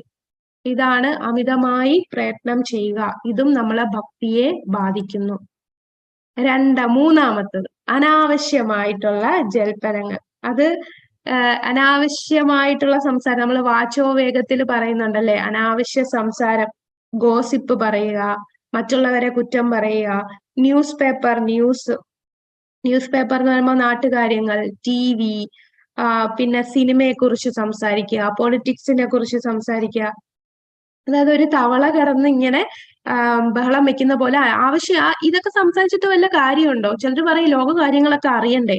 ലോക കാര്യങ്ങൾ അത്യാവശ്യമുള്ളത് അറിയണം. ആവശ്യത്തിൽ കൂടുതൽ അതിനെക്കുറിച്ച് സംസാരിച്ചാൽ ശരിക്കും നമ്മൾ സമയം വേസ്റ്റ് ചെയ്യാണ് ചെയ്യുന്നത്. ആ സമയം കൊണ്ട് നമുക്ക് ഭഗവാനെ കുറിച്ച് പറയാം. ഇതൊക്കെ പറയുന്നത് വെറും ഒരു പ്രയോജനവും ഇല്ല. നമ്മൾ ആത്മാവിന് ഒരു പ്രയോജനം ഇല്ലാത്തതാണ് ഈ ഭൗതികമായിട്ടുള്ള വർത്തമാനങ്ങൾ, ഉപയോഗശൂന്യമായിട്ടുള്ള വർത്തമാനം. ഇപ്പൊ ക്ലബിൽ പോവുക, അപ്പം നമ്മളിപ്പോ പ്രായമായി, നമ്മൾ ഫ്രീ ആയി, നമ്മൾ റിട്ടയർ ആയി, മക്കളെല്ലാം നല്ല നിലയിലായി, അപ്പൊ ഫ്രീ ടൈം കിട്ടുമ്പോ പ്രായമായ ആൾക്കാർ എന്ത് ചെയ്യും? അവര് സമയം ചെലവാക്കാൻ വേണ്ടി ഇതുപോലെ ഓരോ സ്റ്റോക്ക് സംസാരം, ഭൗതികമായിട്ടുള്ള കാര്യങ്ങൾ സംസാരിക്കും. അപ്പൊ ഭഗവാനെ സംബന്ധിച്ചിട്ടല്ലാതെ മറ്റുള്ള എല്ലാ സംസാരവും അനാവശ്യമാണ് എന്ന് പറഞ്ഞ് നമ്മളൊന്നും പറയാതിരിക്കുകയല്ല, നമ്മൾ ആവശ്യത്തിന് മാത്രം സംസാരിക്കുക. ഇപ്പൊ ഒരാളെ കണ്ട്, ഒരു വ്യക്തിയെ കാണുമ്പോൾ അയാള് സുഖവിവരമൊക്കെ അന്വേഷിച്ചിട്ട് പിന്നെ വേറെ എന്തെങ്കിലും ടോപ്പിക്കിൽ കൂടുതൽ അനാവശ്യ സംസാരം വരുമ്പോൾ നമ്മൾ പയ്യെ അവിടെ നിന്ന് ഒഴിവാകുന്നതാണ് ഏറ്റവും നല്ലത്. പിന്നെ അതിൽ തന്നെ സംസാരിച്ച് ചിലപ്പോൾ ആ സംസാരത്തിൽ കൂടെ വാക്തർക്കം വരാം, പിന്നെ അതിൽ നിന്ന് നമുക്ക് ക്രോധം വരാം, അങ്ങനെ ഇത് പല പല കാര്യങ്ങളിലോട്ട് പോകും. സംസാരം നമ്മൾ മിതമാക്കിയാൽ തന്നെ നമുക്ക് കുറെ പ്രശ്നങ്ങളിൽ നിന്ന് ഒഴിവാക്കാൻ സാധിക്കും. നമ്മൾ ആർഗ്യുമെന്റ്സ് എല്ലാം ഒഴിവാക്കാം. പിന്നെ മറ്റുള്ളവരെ കുറ്റം പറയുക, അതില് ആനന്ദം കാണുക. ചിലപ്പോൾ നമ്മളൊന്നും പറയില്ലായിരിക്കും, ഒരാൾ വേറൊരാളെ കുറിച്ച് കുറ്റം പറയുന്നതായിരിക്കും, നമുക്കത് കേൾക്കാനും ഒരു രസം തോന്നും. അപ്പൊ അതിൽ ആനന്ദം കാണാതിരിക്കുക. അങ്ങനെയുള്ള ഗോസിപ്പുകളിലും വാദങ്ങളിലും സംവാദങ്ങളിലും ഒന്നും നമ്മൾ ഇടപെടാതിരിക്കുക. ഇതിൽ നിന്ന് മാറാൻ നമ്മൾ വാചോ വേഗത്തിൽ കണ്ടു 3 കാര്യങ്ങൾ നോക്കണം. പറയുന്ന കാര്യം സത്യമാണോ, അത് നമുക്ക് പ്രയോജനമുള്ള കാര്യമാണോ, പ്രിയകരമായിട്ടുള്ളതാണോ പറയുന്നത്. ഈ 3 കാര്യമല്ല എന്നുണ്ടെങ്കിൽ അത് നമ്മൾ അവോയ്ഡ് ചെയ്യാം. ഇപ്പൊ ലോക കാര്യങ്ങൾ, സ്പോർട്സിനെ കുറിച്ച് പറയുന്നു, സിനിമയെ കുറിച്ച് പറയുന്നു, ഇതെല്ലാം അനാവശ്യമായ ജൽപ്പനമാണ്. ഇതെല്ലാം ഭക്തിക്ക് വിനാശമാണ്. പിന്നെ ഭക്തന്മാരുടെ ഇടയിൽ സംസാരിക്കുമ്പോൾ പോലും ചിലപ്പോൾ ഒരു ഭക്തൻ മറ്റൊരു ഭക്തൻ ചെയ്യുന്നത് തെറ്റുകുറ്റങ്ങളൊക്കെ കണ്ടുപിടിക്കും. അതും ഒരു അനാവശ്യ ജൽപ്പനമാണ്. അത് നമ്മളുടെ ഭക്തി ലതയെ നശിപ്പിക്കുകയാണ്. നമ്മുടെ ഉള്ളിലുള്ള ഭക്തി, ഒരു വൈഷ്ണവനെ നമ്മൾ കുറ്റം കണ്ടുപിടിക്കുക എന്ന് പറഞ്ഞാൽ അത് വൈഷ്ണവ അപരാധമാണ്. 10 നാമ അപരാധങ്ങളിൽ ആദ്യം വരുന്നതാണ് വൈഷ്ണവ അപരാധം. ഭക്തിയിൽ തന്നെ അതിനെ നശിപ്പിക്കുന്ന ഏറ്റവും വലിയ ഒരു അപരാധമാണ് വൈഷ്ണവ അപരാധം ചെയ്യുക എന്നുള്ളത്. അപ്പോൾ അത് നമ്മൾ ഒഴിവാക്കുക. നമ്മൾ ഒരുപാട് സമയം അങ്ങനെ സംസാരിച്ച് ഇപ്പൊ ഫോൺ കിട്ടിയത് കൊണ്ട് കൂടി ഒരുപാട് നേരം, മണിക്കൂറുകളോളം ഫോണിൽ സംസാരിക്കും. ഇപ്പൊ വീഡിയോ കോൾ ഉള്ളത് കൊണ്ട് ഏത് രാജ്യത്താണെങ്കിൽ പോലും നമ്മൾ വീഡിയോ നോക്കിക്കൊണ്ട് അവരടുത്ത് മണിക്കൂറുകളോളം ലോകകാര്യങ്ങളും എല്ലാം സംസാരിക്കാനുള്ള അവസരം, നമുക്ക് ചോയ്സ്, നമ്മളെ സമൂഹം ഇങ്ങനെ ജൽപ്പനത്തിനുള്ള കാര്യങ്ങൾ തന്നുകൊണ്ടിരിക്കുകയാണ്. ഫ്രീ ഇന്റർനെറ്റ്, ഫ്രീ കോൾ, അപ്പം മണിക്കൂറുകളോളം നമുക്ക് ടോക്ക് ടൈം എല്ലാം ഉണ്ട് കൂട്ടം. പക്ഷെ എന്താണ് ഈ ടോക്ക് ടൈം ഒക്കെ നമ്മൾ എന്തിനുപയോഗിക്കാം? ഈ ഫ്രീ ഇന്റർനെറ്റും എല്ലാം കൃഷ്ണ കഥയിൽ നമ്മളുടെ നാവ് അനാവശ്യമായിട്ടുള്ള സംസാരം ഒഴിവാക്കി ഭഗവാനെ കുറിച്ച് കീർത്തനം ചെയ്യുക, ഭഗവാന്റെ കഥകൾ പറയുക, ഭഗവാന്റെ ലീലകൾ മറ്റുള്ളവർക്ക് പറയുക. അങ്ങനെ നമ്മൾ സമയം ഉപയോഗിക്കുക. ഇതാണ് അനാവശ്യ ജൽപ്പനങ്ങൾ. നമ്മളെ സമയം വിലപ്പെട്ടതാണ്. അടുത്ത് നിയമാഗ്രഹ. അത് 2 അർത്ഥം വരുന്നുണ്ട്. നിയമങ്ങൾ പാലിക്കുക, നിയമങ്ങൾ അവഗണിക്കുക. അപ്പൊ നിയമങ്ങൾ പാലിക്കുക, നിയമങ്ങൾ അവഗണിക്കുക. നമ്മൾ ഈ ഭക്തിയിൽ എല്ലാ നിയമങ്ങളും, ഇപ്പൊ ഏകാദശി എടുക്കുക, 4 നിയമങ്ങൾ പാലിക്കുക, 16 മാല നാമം ജപിക്കുക, ഇതെല്ലാം പറയുന്നുണ്ട്. ഇതിന്റെ എല്ലാം കാരണം എന്താണ്? മെയിൻ എന്തിനാ ഇതൊക്കെ ചെയ്യണമെന്ന് പറയുന്നത്? ഭഗവാനെ ഒരിക്കലും മറക്കാതിരിക്കാൻ. എപ്പോഴും നമ്മൾ എങ്ങനെ 24 മണിക്കൂറും ഭഗവാനെ സ്മരിച്ചുകൊണ്ടിരിക്കാൻ വേണ്ടിയാണ് ഇതെല്ലാം ചെയ്യാൻ പറയുന്നത്. എന്നാൽ ഇതറിയാതെ ചിലർ ഏകാദശി എടുക്കും. എന്തിനാണ് ഏകാദശി എടുക്കുന്നത്? അത് നിയമാഗ്രഹയാണ്. ഇന്ന് ഏകാദശി എടുക്കണം. എന്തിനാണ്? എന്റെ മോളുടെ കല്യാണം നടക്കണം, അല്ലെ എന്റെ മോന് അഡ്മിഷൻ കിട്ടണം, അങ്ങനെ ഭൗതികമായിട്ടുള്ള ലാഭേച്ഛയ്ക്ക് വേണ്ടി ഏകാദശി എടുക്കുന്നു. അത് നിയമാഗ്രഹയാണ്. എന്തിനാണ് ഈ നിയമം പാലിക്കുന്നത് എന്നറിയാതെ ചെയ്യുന്നതാണ് നിയമാഗ്രഹ. അപ്പോ മറ്റുള്ളവരെ കാണിക്കാൻ വേണ്ടി ചിലര് ഞാൻ ഇന്ന് ഏകാദശി എടുത്തു, ഞാൻ ഇന്ന് നിർജ്ജലമാണ് എടുത്തത്, ഒരു തുള്ളി വെള്ളം പോലും ഞാൻ കുടിച്ചില്ല, എന്നാൽ അത് ഒരു തുള്ളി വെള്ളം പോലും കുടിക്കാതെ ഏകാദശി വ്രതം എടുത്തു. എന്നിട്ട് അന്നത്തെ ദിവസം എന്ത് ചെയ്തു? മറ്റു TV കാണുകയോ അല്ലെങ്കിൽ ഫോണിൽ നോക്കുകയോ ഇടയ്ക്ക് ക്ഷീണം വന്ന് കിടന്ന് ഉറങ്ങുകയൊക്കെ ചെയ്യും. ആഹാരം ഒന്നും കഴിച്ചില്ല. അതാണോ ശരിക്കും ഏകാദശി എടുക്കുന്നതിന്റെ ഉദ്ദേശം? ഏകാദശി എടുക്കുക എന്ന് പറഞ്ഞാൽ എന്താണ്? അന്ന് കൂടുതൽ സമയം നമ്മൾ ഭഗവാന് വേണ്ടി മാറ്റി വെച്ചിരിക്കുകയാണ്.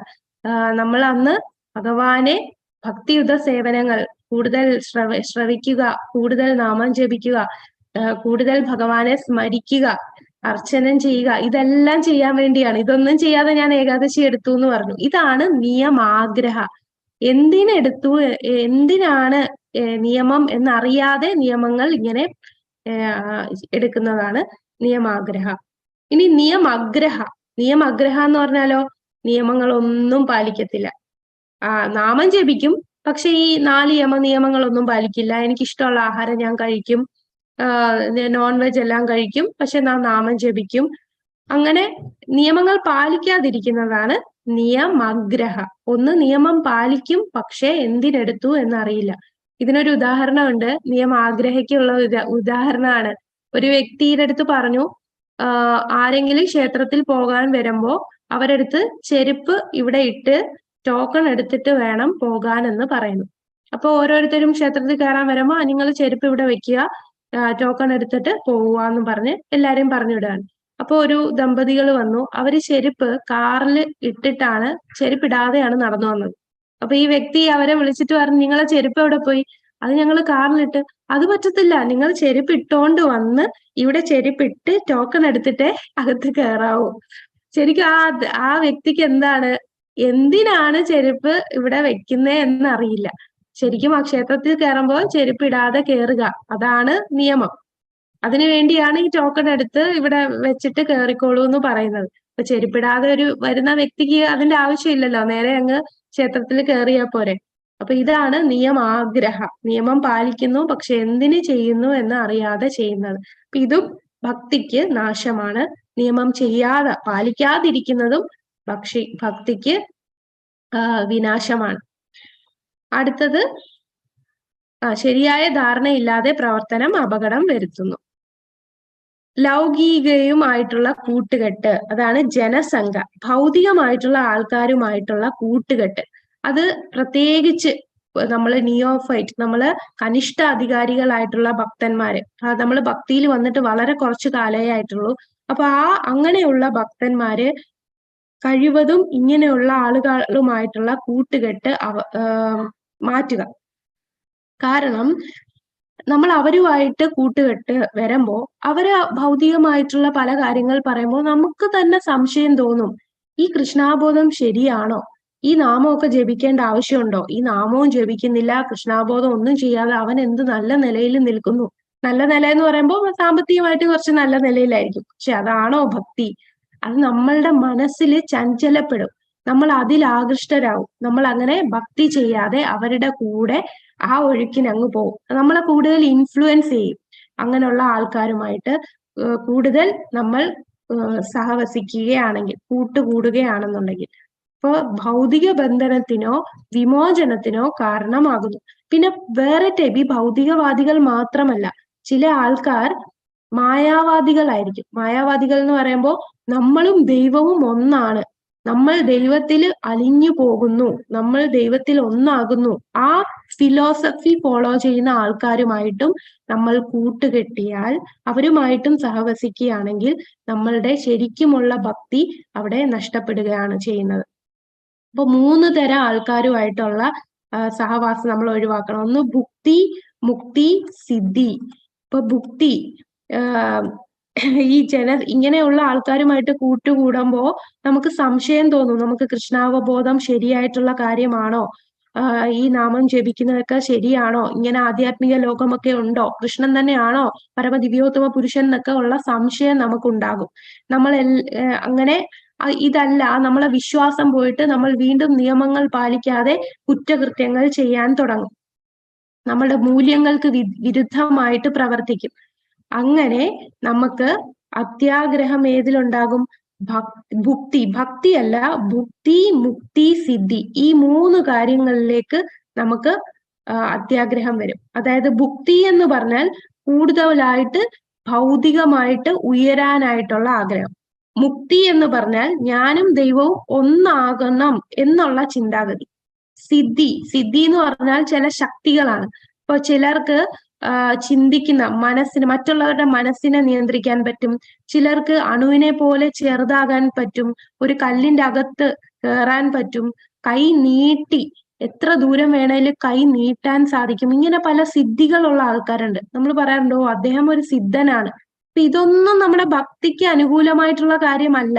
ഭുക്തിയും മുക്തിയും സിദ്ധിയും, ഭക്തിയല്ല, ഇത് ഭൂ ആണേ, ഈ ടൈപ്പ് ചെയ്തതിലുള്ള മിസ്റ്റേക്കാണ്. ഭുക്തി, മുക്തി, സിദ്ധി, ഇങ്ങനെയുള്ള കാര്യങ്ങളിൽ നമുക്ക് താല്പര്യം വരും. ഇതെല്ലാം നമ്മുടെ ഭക്തിക്ക് നാശമാണ്. അപ്പൊ ജനസംഘ, ലൗകികമായിട്ടുള്ള ആൾക്കാരുമായിട്ട്, ഇതുപോലെ ദൈവവുമായിട്ട് ഒന്നാകണം എന്നുള്ള ചിന്താഗതിക്കാരും, സിദ്ധികൾ ലഭിക്കാനായിട്ട് പ്രയത്നിക്കുന്ന സിദ്ധന്മാരുമായിട്ടും ഭൗതികവാദികളുമായിട്ടുമുള്ള ജനസംഘ നമ്മളെ കൃഷ്ണാവബോധത്തിൽ നിന്നും അകറ്റത്തേ ഉള്ളൂ.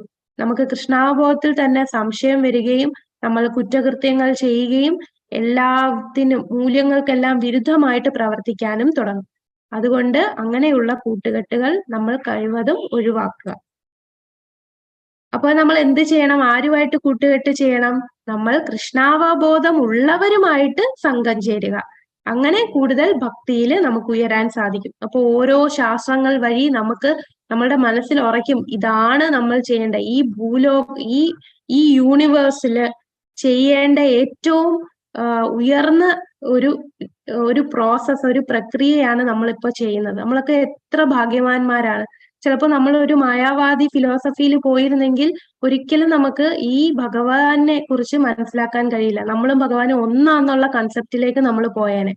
നമ്മൾ ഒരു സിദ്ധന്റെ അടുത്ത് പോയി സിദ്ധികളും കുറെ ശക്തികളും കിട്ടും എന്നുകൊണ്ട് നമുക്ക് ഒരു പ്രയോജനവും ഇല്ല. ആ സിദ്ധികളും ശക്തികളും ഈ ജന്മം കൊണ്ട് തീരുകയാണ്, നമുക്ക് ഭക്തി ഒരിക്കലും കിട്ടില്ല.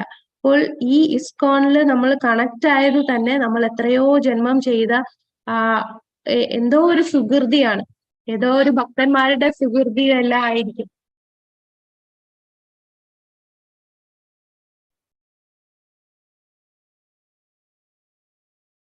അപ്പൊ ഈ ഒരു സുകൃതി നമുക്ക് കിട്ടി. നമ്മളിപ്പോ ഇസ്കോൺ മാംഗ്ലൂരുമായിട്ട് കണക്ട് ആയി, ഇവിടെ ഒരുപാട് ഭക്തന്മാരെ നമുക്ക് കാണാൻ സാധിച്ചു. ഈ ഒരു കണക്ഷൻ ഒരിക്കലും വിട്ടുപോകരുത്. എപ്പോഴും എന്നും ഈ ഒരു ബന്ധം നമ്മൾ സൂക്ഷിക്കുകയാണെങ്കിൽ തീർച്ചയായിട്ടും നമുക്ക് ഭക്തിയിൽ ഉയരാൻ സാധിക്കും. മറ്റുള്ള കൂട്ടുകെട്ടിലേക്ക് നമ്മൾ പോകുമ്പോൾ നമുക്ക് ഭക്തിയിൽ സംശയം വരികയും നമുക്ക് ഇത് ചെയ്യാനായിട്ട് തോന്നാതിരിക്കുകയും നമ്മളെ ഭക്തിക്ക് നാശം വരികയാണ് ചെയ്യുന്നത്. അപ്പൊ അതാണ് ലൗകിക ആളുമായിട്ടുള്ള കൂട്ടുകെട്ട്, ജനസംഘ. ഇനി അടുത്തത് ലൗല്യം. ലൗല്യം എന്ന് പറഞ്ഞാൽ അത്യാഗ്രഹം. അത്യാഗ്രഹം എന്ന് പറഞ്ഞാൽ നമുക്ക് എന്തേലും ഒരു കാര്യം ആഗ്രഹിച്ചു, ഭുക്തി, മുക്തി, സിദ്ധി, ഇതിലുള്ള അത്യാഗ്രഹമാണ് നമുക്ക് വരുന്നത്. കൂടുതൽ ഭൗതികമായിട്ട് സമ്പാദിക്കുക, അല്ലെങ്കിൽ എനിക്ക് ദൈവമായി മാറണം എന്ന് ചിന്തിക്കുക, എനിക്ക് കുറെ ശക്തികൾ, സിദ്ധികൾ ലഭിക്കുക, ഇതിലുള്ള അത്യാഗ്രഹം. അപ്പൊ ശരിക്കും നമുക്ക് എന്തിലാണ് അത്യാഗ്രഹം വേണ്ടത്?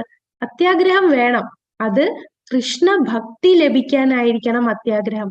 നമ്മളല്ലാതെ ഈ ഭുക്തിക്കും മുക്തിക്കും സിദ്ധിക്കും വേണ്ടി അത്യാഗ്രഹം വരുമ്പോ നമുക്കത് ലഭിക്കാതെ വരുമ്പോ ഉണ്ടല്ലോ, നമുക്ക് ദേഷ്യം വരും.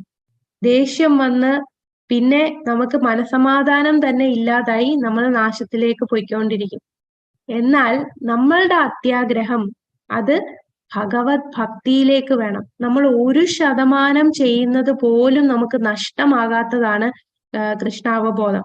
നമ്മൾ എന്ത് ചെയ്താലും, ഭഗവാന് വേണ്ടി ചെയ്യുന്ന ഒരു ചെറിയ സേവനം പോലും ഈ ജന്മം എന്നല്ല, ഇനി വരുന്ന ജന്മത്തിലും നമ്മുടെ കൂടെ വരും. നമ്മൾ ഒരു മാല നാമം ജപിച്ചാൽ തന്നെ അത് നമ്മൾ ചെയ്യുന്ന ഓരോ സുഹൃതമാണ്. ആ നാമം നമ്മളുടെ നാവിൽ വരുന്നത് തന്നെ എത്രയോ ജന്മം ചെയ്തതിന്റെ സുഹൃതിയാണ് നമുക്ക് കിട്ടുന്നത്. അപ്പൊ അത് ഈ ജന്മം എനിക്ക് കംപ്ലീറ്റ് ചെയ്യാൻ പറ്റിയില്ല എന്ന് പറഞ്ഞ് നമ്മൾ ഒട്ടും വിഷമിക്കേണ്ട. അടുത്ത ജന്മം ഈ ഭക്തി ചെയ്യാൻ ഉതകുന്ന നല്ല രീതിയിലുള്ള ഒരു ജന്മം തന്നെയായിരിക്കും നമുക്ക് ലഭിക്കുന്നത്. അത് 100% ഉറപ്പാണ്. പക്ഷെ ഭൗതികമായിട്ട് നമ്മൾ എന്തൊക്കെ സഹായം, മറ്റുള്ളവർക്ക് അന്നദാനം ചെയ്യുകയും മറ്റുള്ളവർക്ക് കൂടുതൽ വലിയ സേവനമൊക്കെ ചെയ്തു കൊടുത്താൽ ചിലപ്പോൾ നമ്മളെ പുണ്യം കൂടും. അങ്ങനെ നമ്മൾ വേണമെങ്കിൽ സ്വർഗത്തിലൊക്കെ പോകും. പക്ഷെ അവിടെ പോയിട്ട് വലിയ പ്രയോജനം ഇല്ല. സ്വർഗത്തിൽ പോയിട്ട് വീണ്ടും നമ്മൾ തിരിച്ച് ഭൂമിയിൽ വരും. വീണ്ടും നമ്മൾ ഓരോ കർമ്മം ചെയ്യും. ചിലപ്പോൾ നമ്മൾ പാപകർമ്മമായിരിക്കും ചെയ്യുന്നത്. നേരെ നമ്മള് നരകത്തിൽ പോകും. അപ്പൊ ഇങ്ങനെ ഈ ഭൗതിക ലോകത്ത് മുകളിലും താഴെ അങ്ങോട്ടും ഇങ്ങോട്ടും യാത്ര ചെയ്യുകയല്ലാതെ നമുക്ക് ഈ ജയിലിൽ നിന്ന് പുറത്തു കടക്കാൻ സാധിക്കില്ല. അപ്പൊ ജയിലിൽ നിന്ന് പുറത്തു കടക്കണമെങ്കിൽ കൃഷ്ണാവബോധം തന്നെ ചെയ്യുക. അപ്പൊ കൃഷ്ണഭക്തിയിലുള്ള ആഗ്രഹം, അത്യാഗ്രഹം വരിക. ഭൗതികമായിട്ടുള്ള മോഹങ്ങളല്ല നമ്മൾ വളർത്തേണ്ടത്. ലൗകികമായിട്ടുള്ള സംസാരം വരുമ്പോ അവിടെ അത്യാഗ്രഹം വരും. അതിര് കടന്ന് നിയമചട്ടങ്ങളെല്ലാം ലംഘിക്കും. അങ്ങനെ അമിതമായി സമ്പാദിക്കാനുള്ള ആഗ്രഹം വരും. അതാണ് അത്യാഗ്രഹം, ലൗകികമായിട്ടുള്ള അത്യാഗ്രഹം. എന്നാൽ ഭക്തിയിൽ നമ്മൾ അത്യാഗ്രഹം വരുത്തുക. അത് ചൈതന്യ ചരിതാമൃതത്തിലെ ഒരു ശ്ലോകമുണ്ട്. കൃഷ്ണഭക്തി രസഭാവിതാമധി ക്രിയതാം യതി കുതോ അപി ലഭ്യത്തെ തത്ര ലൗല്യം അപി മൂല്യം ഏകലാം ജന്മകോടി സുഹൃതിർ ന ലഭ്യതേ. അതായത് ഈ നമുക്ക് ശുദ്ധ ഭക്തി സേവനം ആയിരക്കണക്കിന് ജന്മങ്ങൾ ജീവിതത്തിലെ പുണ്യപ്രവർത്തികൾക്ക് പോലും സാധ്യമല്ല. കൃഷ്ണഭക്തിയില് ജന്മകോടി സുഹൃതിന ലഭ്യതേ. കോടിക്കണക്കിന് ജന്മം നമ്മൾ പുണ്യപ്രവർത്തികളൊക്കെ ചെയ്തു എന്ന് പറഞ്ഞിട്ട് നമുക്ക് കൃഷ്ണഭക്തി ലഭിക്കില്ല.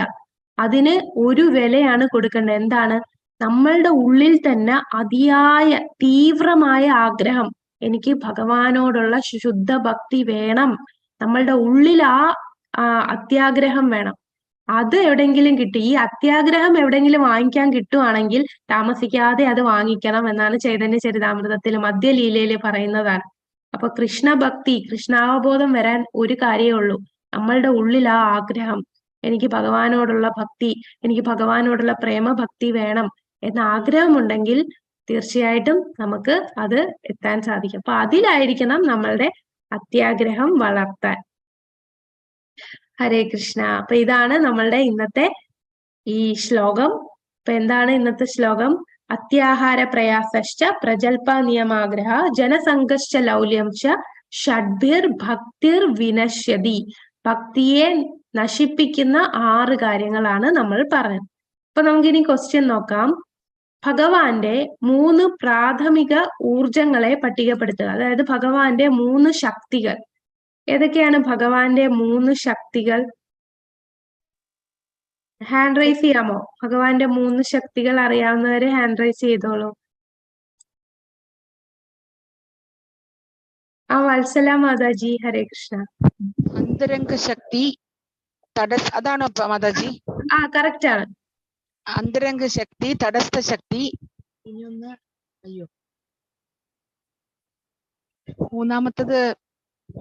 മൂന്നാമത്തത് ബഹിരംഗ ശക്തി. ശക്തി. ഓക്കെ. അപ്പൊ അന്തരംഗ ശക്തി, തടസ്ഥ ശക്തി, ബഹിരംഗ ശക്തി. അപ്പൊ ഇതില് അന്തരംഗ ശക്തി എന്ന് പറയുമ്പോൾ നമ്മൾ ആധ്യാത്മിക ലോകം, ശ്രീമതി രാധാറാണിയാണ് അന്തരംഗ ശക്തി. ബഹിരംഗ ശക്തി എന്ന് പറയുമ്പോൾ മഹാമായ, നമ്മളെ ഭൗതിക ലോകമാണ് ബഹിരംഗ ശക്തി.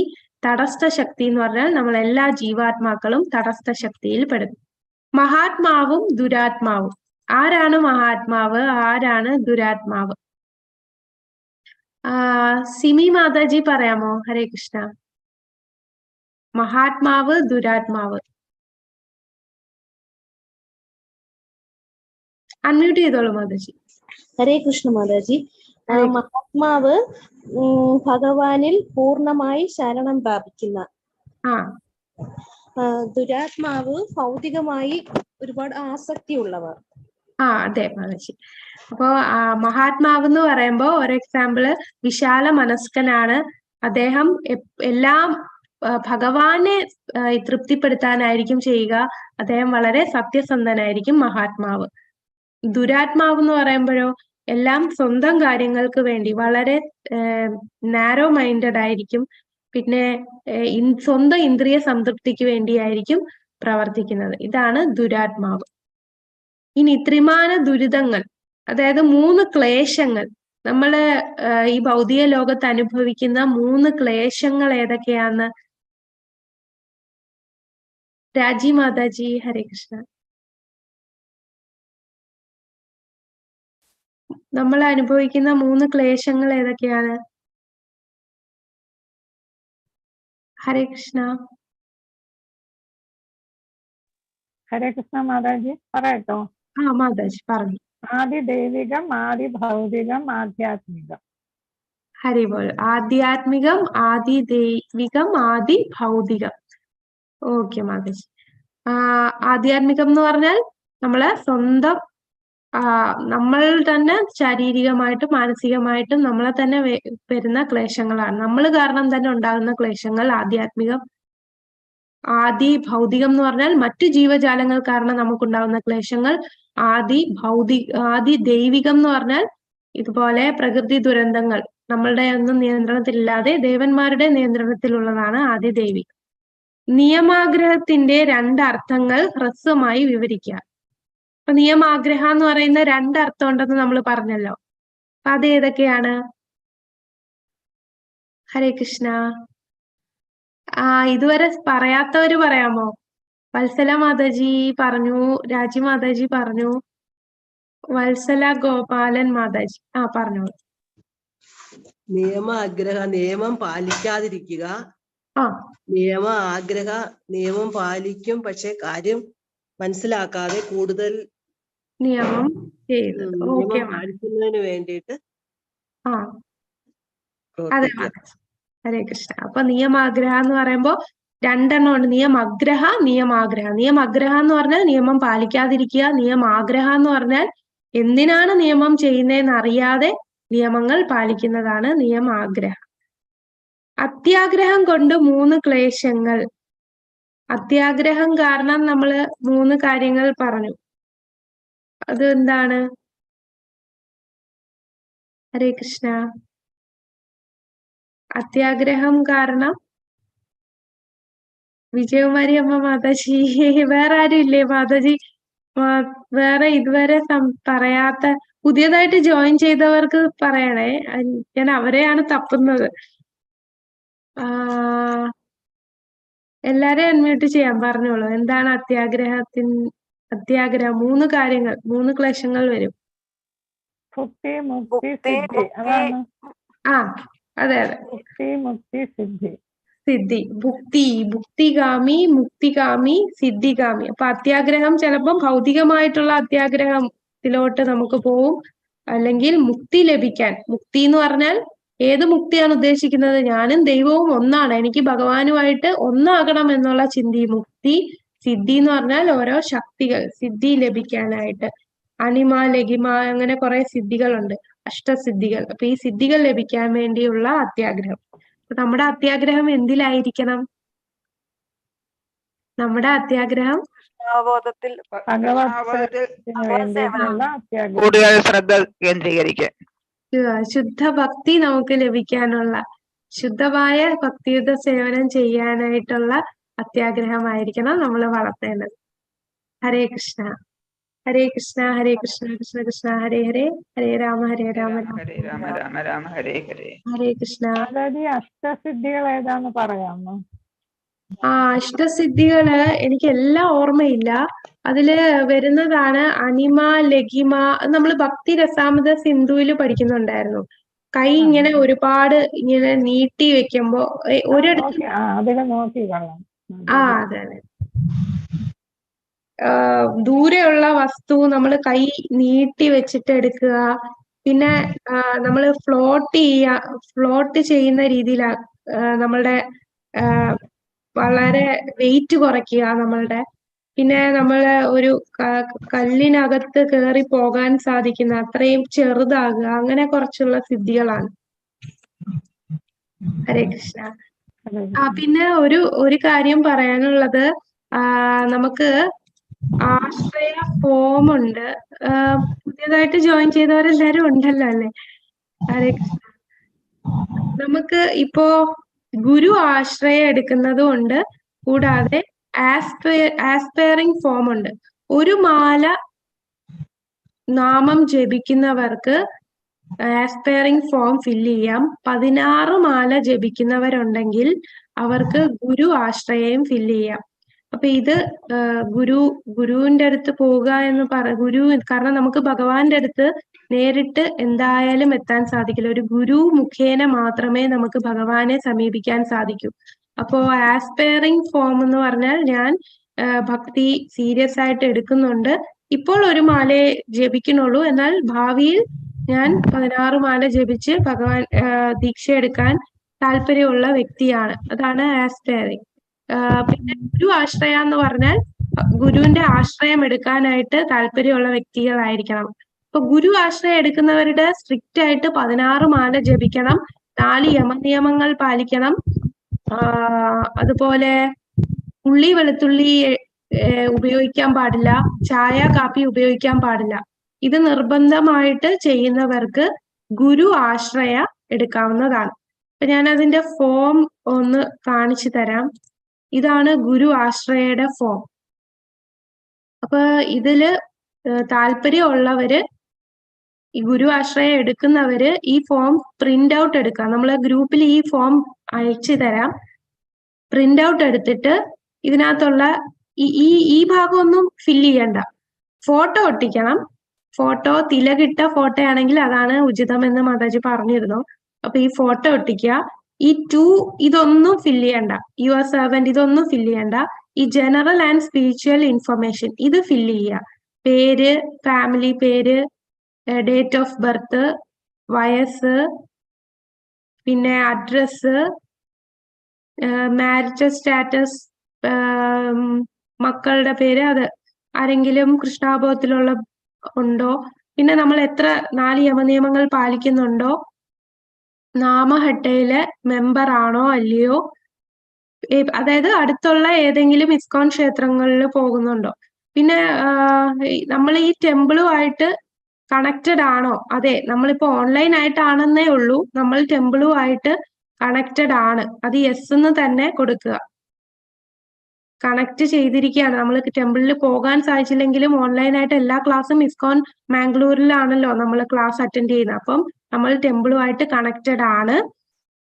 നമ്മൾ 4 യമനിയമങ്ങൾ പാലിക്കുന്നുണ്ട്, എത്ര നാളായിട്ട് പാലിക്കുന്നുണ്ട്, എത്ര മാല ഹരേ കൃഷ്ണ മഹാമന്ത്രം എത്ര നാളായിട്ട് ജപിക്കുന്നുണ്ട്, എത്ര മാല ജപിക്കുന്നുണ്ട്, ഇതെല്ലാം ഫില്ല് ചെയ്യുക.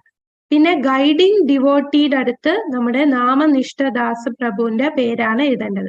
ശിക്ഷാ ഗുരുവിന്റെ അടുത്തൊന്നും എഴുതണ്ട, ഗൈഡിങ് ഡിവോട്ടിയില് പേരെഴുതുക. ഇതാണ് ഈ ഫോം. അപ്പോൾ ഈ ഫോം ഗുരു ആശ്രയ ഫോം ഫില്ല് ചെയ്യുന്നവർ തീർച്ചയായിട്ടും 4 യമനിയമങ്ങൾ സ്ട്രിക്റ്റ് ആയിട്ട് പാലിക്കണം. ചായ കാപ്പി ഉള്ളി വെളുത്തുള്ളി ഇതും മസ്റ്റായിട്ട് ഒഴിവാക്കിയവരായിരിക്കണം ഈ ഫോം ഫില്ല് ചെയ്യേണ്ടത്. ഇതിലെന്തെങ്കിലും സംശയം ഉണ്ടെങ്കിൽ ചോദിച്ചാൽ മതി, ഇത് നമ്മുടെ ഗ്രൂപ്പിലിടും.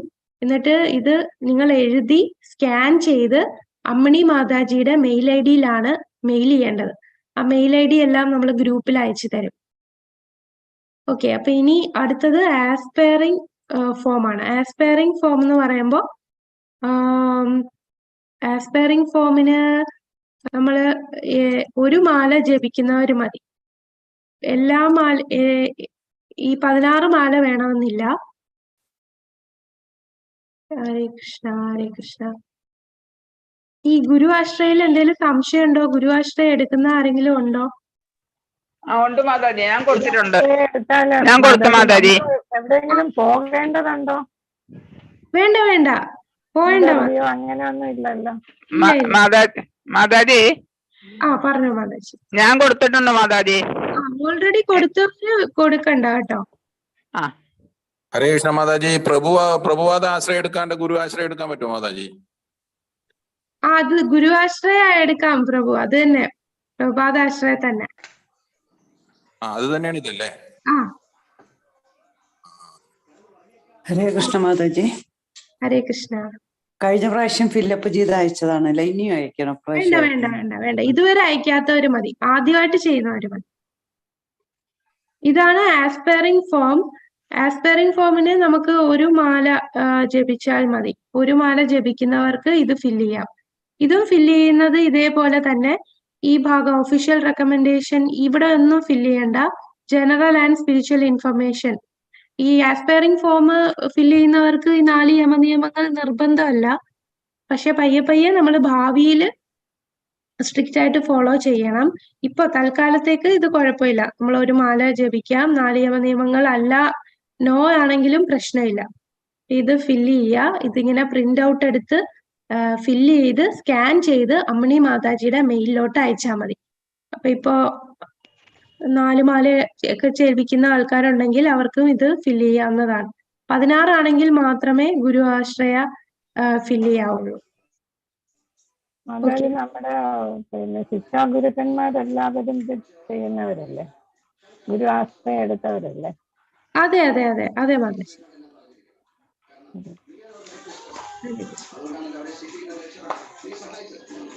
ഹരേ കൃഷ്ണ. ഇതിന് കണ്ടിമാല എപ്പോഴാ കിട്ടുന്നത്? ഏതാ മാതാജി?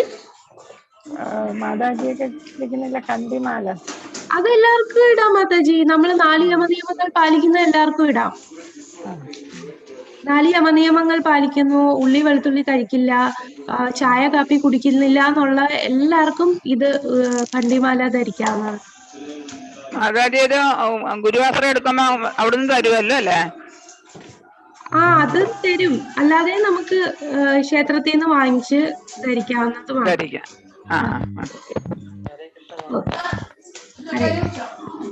ഹരേ കൃഷ്ണ. അപ്പൊ എന്തെങ്കിലും ഡൗട്ട് ഉണ്ടെങ്കിൽ നമ്മള് ഗ്രൂപ്പില് ഇതിന്റെ ഒരു വീഡിയോയും കൂടെ പോസ്റ്റ് ചെയ്യും. അപ്പൊ